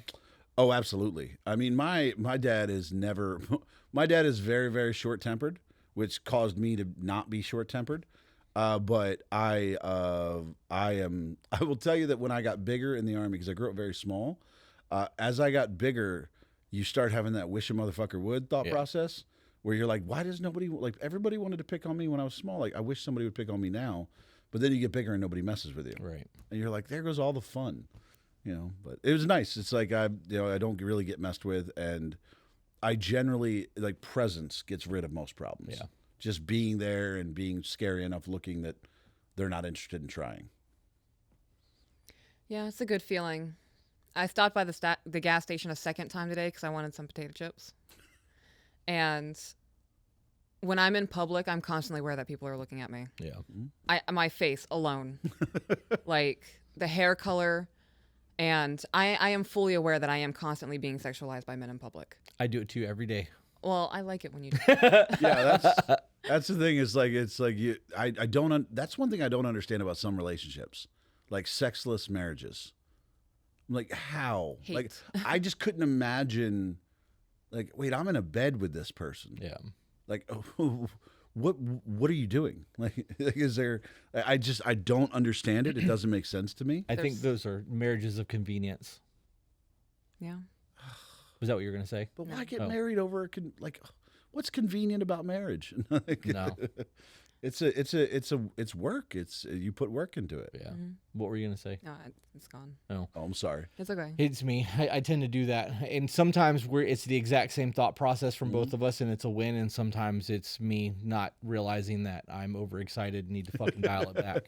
I'm guilty of that shit. I do it at least once a podcast. That the sexless marriages in that it's a comfort thing. People get into a routine in their life, and because they have that comfort, things will never change. It's the same in politics. It's the same in just about everything. People have air conditioning, they have internet, and they have the basic necessities of life. They're not going to ever really try for anything more because they have just enough to get by.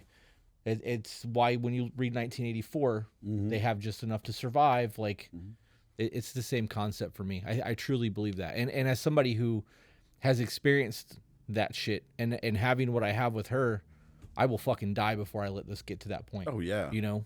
But I mean, I'm never going to have enough. Like, I Yeah. mean, it's like, I'm always going to want to push, the envelope on anything I do. And even in an obsessive way. And when it's with, my girlfriend, who soon to be if she says yes, soon to be my fiance. I gotta. I I would fucking hope that if she knows it's coming, she's not gonna let you propose and be like, yeah, no. That would be Okay, that's so getting fucked mean, up. Right? That would be so mean. But no. So yeah, she's for it. It's funny too. Her mother actually said something like, "You're really sure you're interested in her, right?" It's like and I was like, "Yeah, of course." Like, I flew to Tulsa to meet y'all. Like, I wouldn't just do that. They're like, I've already leased the place we're gonna go live together. So. That's you. Oh, I'm sorry. You can. If you need to answer it. I'll just make sure it's not an alarm, because then it will never stop. Yeah. Just give me 1 second. Yeah, sure, Yeah. man. I think must be an alarm. It's a call from China, so it'll ring forever. So Gotcha. my company's based in China. So So you get to go over there? they've asked me to go over there. I just haven't done it yet over in Shenzhen, and I just haven't done it yet. I would probably want to. I'd probably want to bring her, and it's just getting her free. She's a teacher right now, so that would be like more of a summer vacation trip. That'd be dope. Yeah. All right, so let's talk about Yemen. Okay. Women's oppression. Ooh. In Yemen? Yeah. Well, the biggest thing in Yemen is that everybody's high. Really? Yes, so they have a drug called khat or got, depending on where you are, how they pronounce it. It's basically a psychedelic drug that you mash up into like this big leaves and you stick it in your mouth. And you trip. Kind of like shrooms? Basically, yeah, but it's a much more controlled effect. Whereas you take shrooms and you're kind of like, let's see how long this lasts. Okay. The effect has kind of like an hour and a half, 2 hour limit on it. And they do it every day. Like they literally stuff it in their cheeks like we used to have workers over there who would be like, hey, and we'd be like, yeah, go ahead. They would just lean on the wall and put it in and be out. And then as soon as it was done, go right back to work. But I mean, we were there during when they were having some issues with their leader, let's say. Okay. So, but yeah, but I mean, that whole area of the world is, it's somebody just trying to exercise power over someone else. Yeah. And women are easy targets in those countries. What were some of the things that you witnessed over there? Like, did you see a lot of social interactions between the genders? No, God, no, not in Yemen. I mean, the women are shooed away, and the men are doing things. The men get to live their life, and the women get to live their life with each other, away from the men. Okay, I need a clarification on that, but are we going to really act like it's not super dope that they have psychedelics that they just take every day and we don't? Well, they sell it in traffic. Like you pull up in traffic and they'll run up with like plants. It was a tool of the government. It was good to keep your populace happy and high. And they have like, it's just a weed that you stick in there and it gets you high as can be. If I could do an hour and a half to 2 hour trip every day on mushrooms, I would. Yeah. Every Kidding day. Every fucking day. I'd start my workout with it. When I was microdosing mushrooms, that got me out of the worst depression of my life. Mm-hmm. And now I haven't had to do that in a long time because I don't feel depression the way that I did before because my life is significantly better.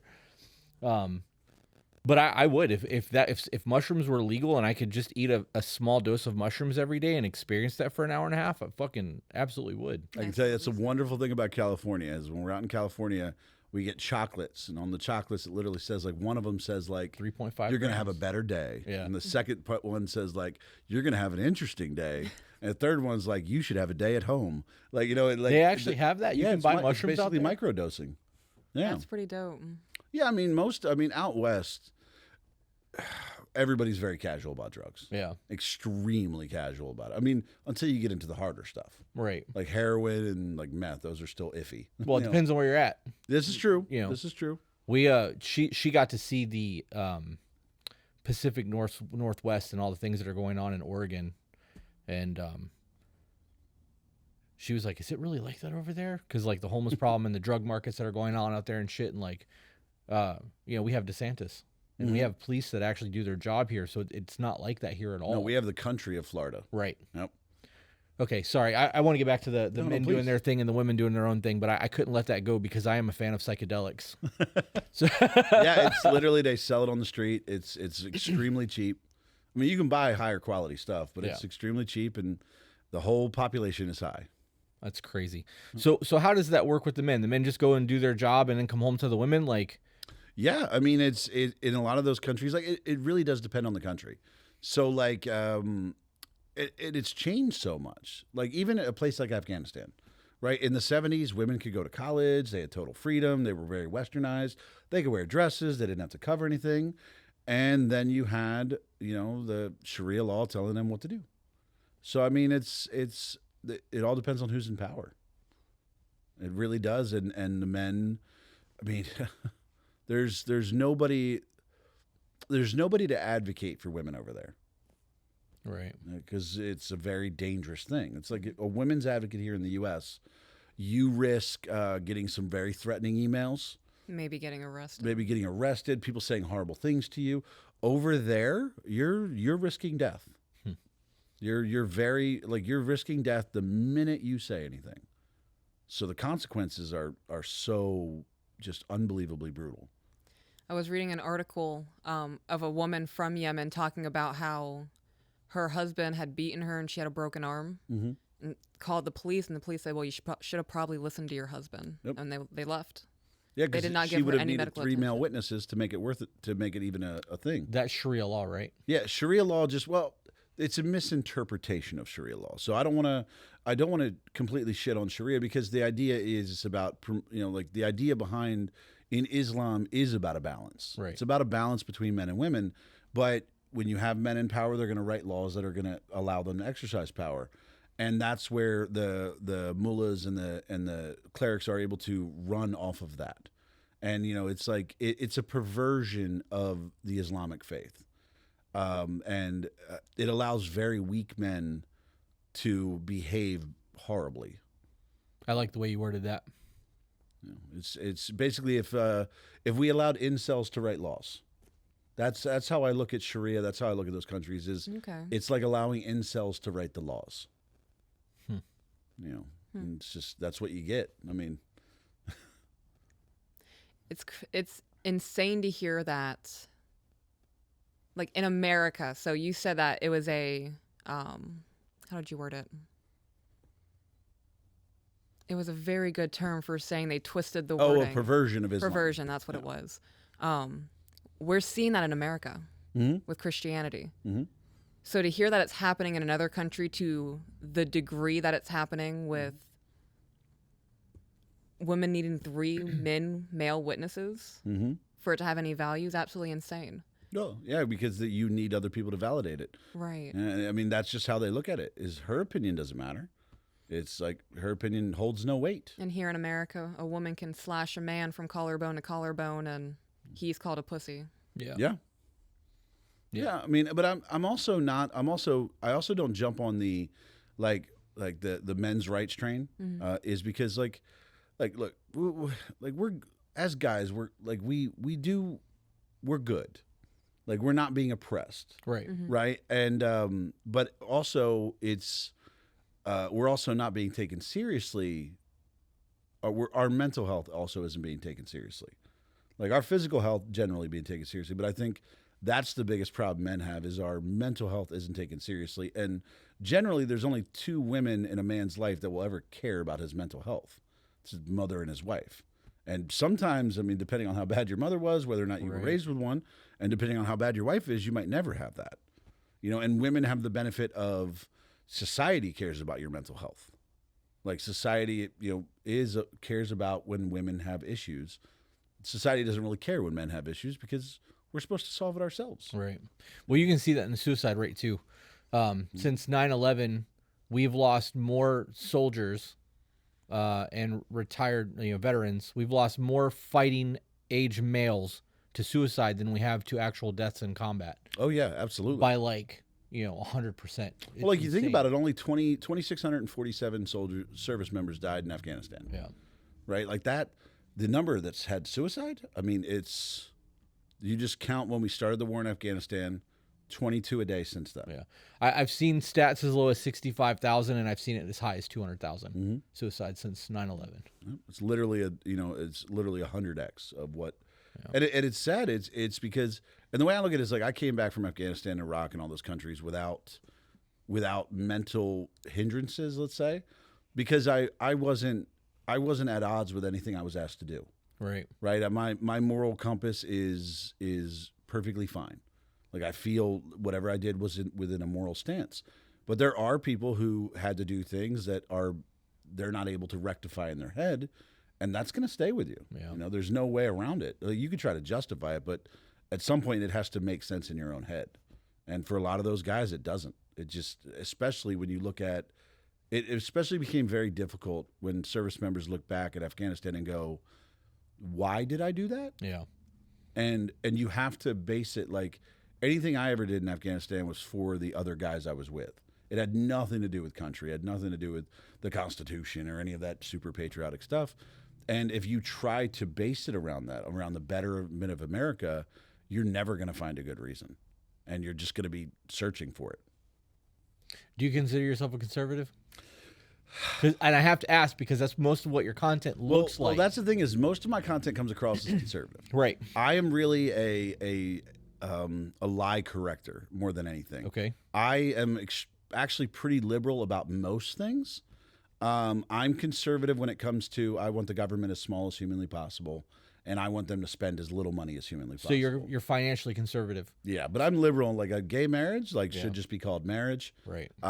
Drugs, legalize them all. Like just if you want to OD, go to town. So wouldn't you say that makes you more libertarian than liberal? Well, yeah, I do, but here's the problem with libertarian.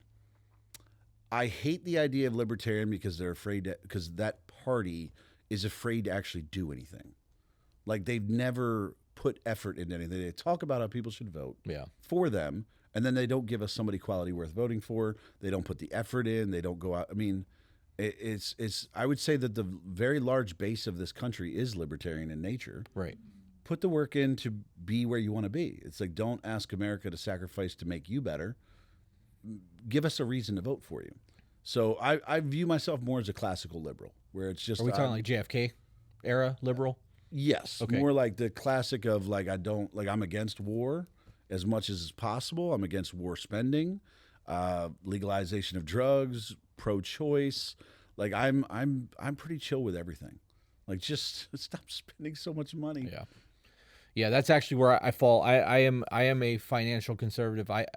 When people tell you that we are $33 trillion in debt, people hear that number so much that it's just $33 trillion in debt. But when you really think about that, like if you look at the difference between millions and billions and seconds, it's like 40 years. Yep. So like to go to trillions is multiple lifetimes. Yep. So the financial spending is definitely a problem. The smaller government, I absolutely want that. Marriage should be marriage. It should be a covenant between two people and their God if they have it. Exactly. The government doesn't need to be involved in that. Like, why do you have to ask permission from your government to do things in your home, right? Yeah. Why do you have to ask permission to do anything? Right. For the most part. So I am a libertarian in that aspect. I actually am a card-carrying libertarian, but you're right in that they don't ever do shit, and the people that run as libertarians are normally local government guys that never actually make it to a point where doing anything. Do you know who Maj Touré is? The Black Guns Matter guy? No. You should check him out when you got some free time. Maj Touré? Maj Touré. Okay. Yep. MAJTOURE.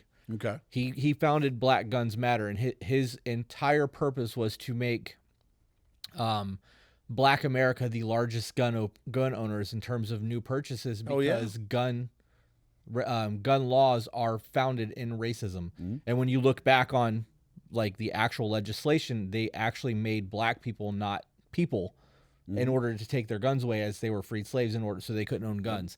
So this is his whole shtick.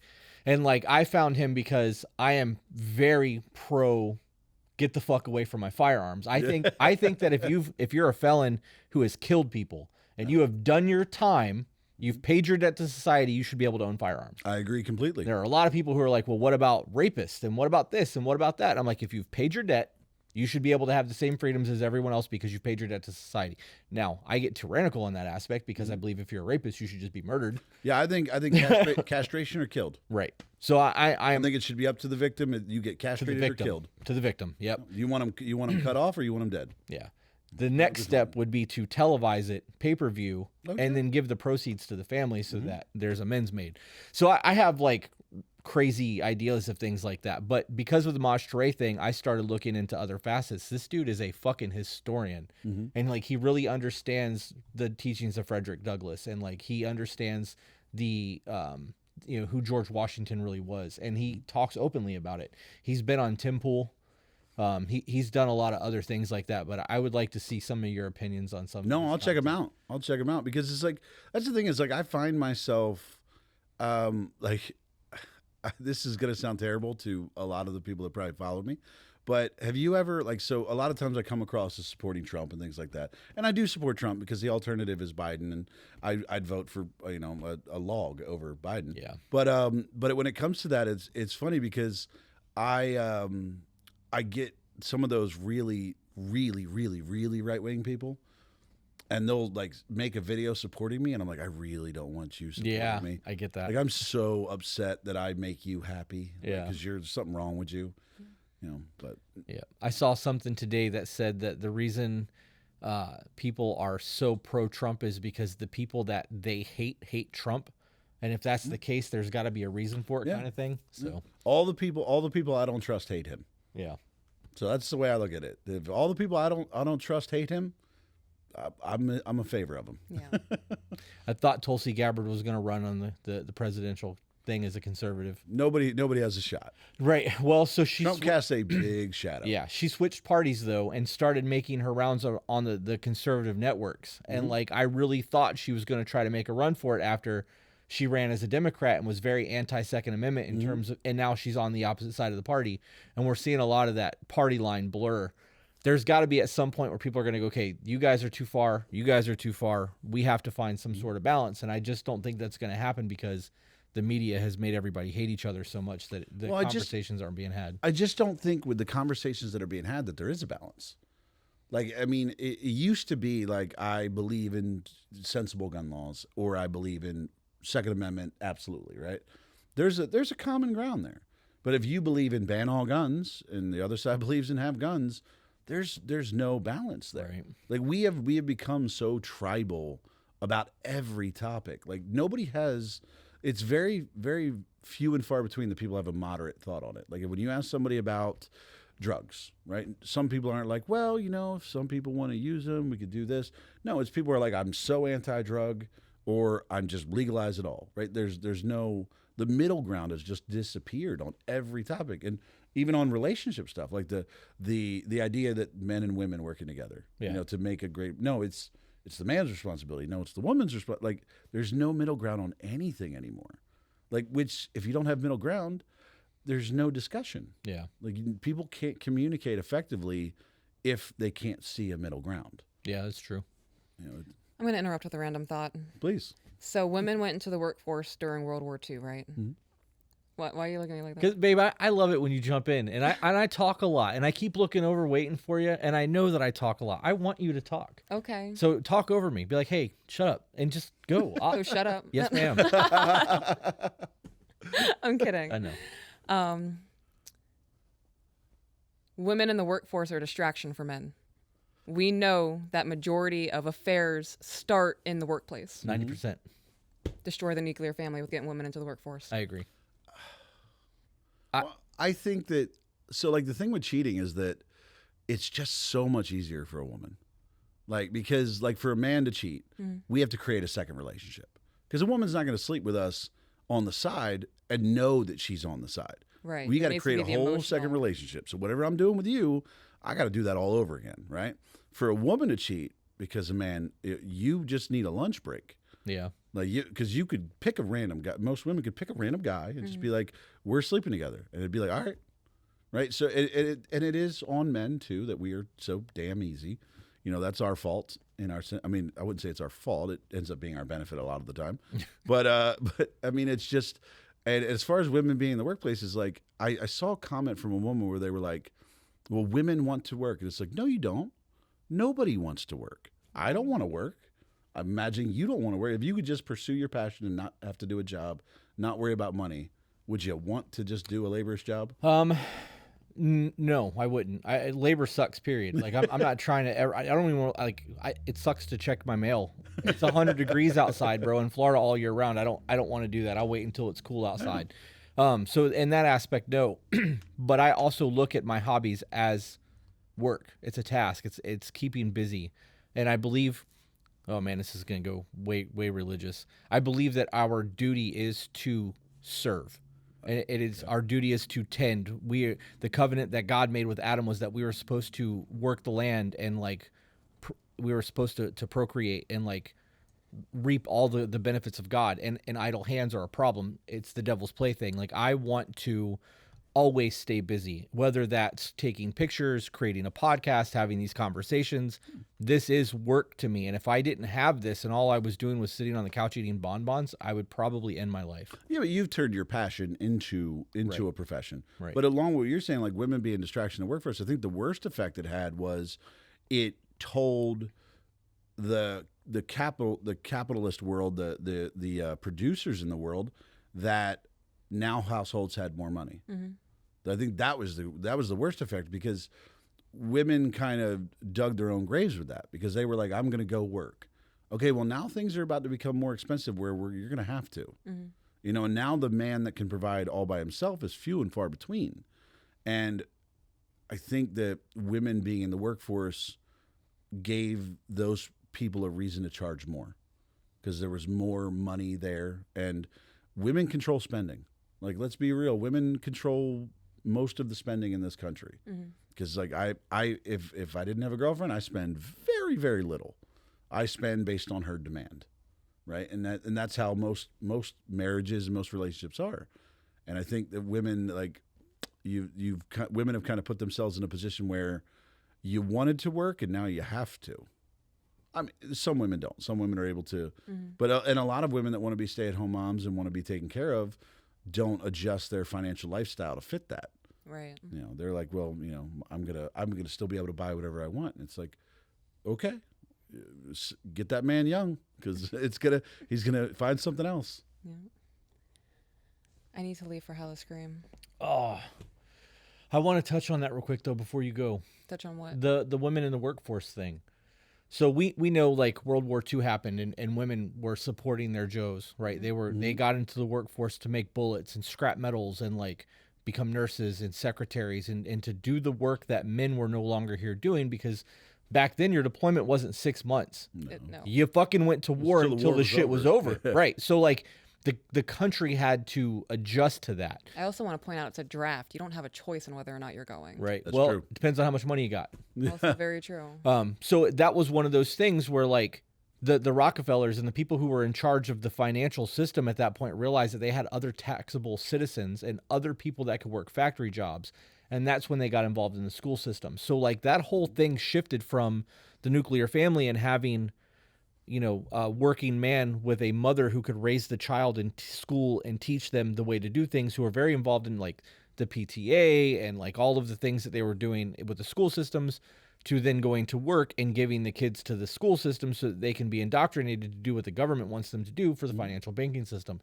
When you really deep dive that, people don't realize how much all of that came from having taxable income and taking the children away from the parents to indoctrinate them into what they wanted us to know. Well, you got to think, in World War II, income tax was a very new thing. Right.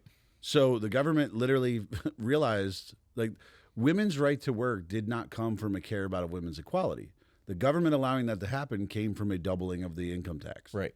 They were like, wait, if we let you work, we get your money too? Yeah. Yeah, we'll do that. Yeah. Like, but it was perfectly timed with women were like, we want to work. And they were like, we want to let you. Yeah. You know? I know you got to go. I really hate that this sucks.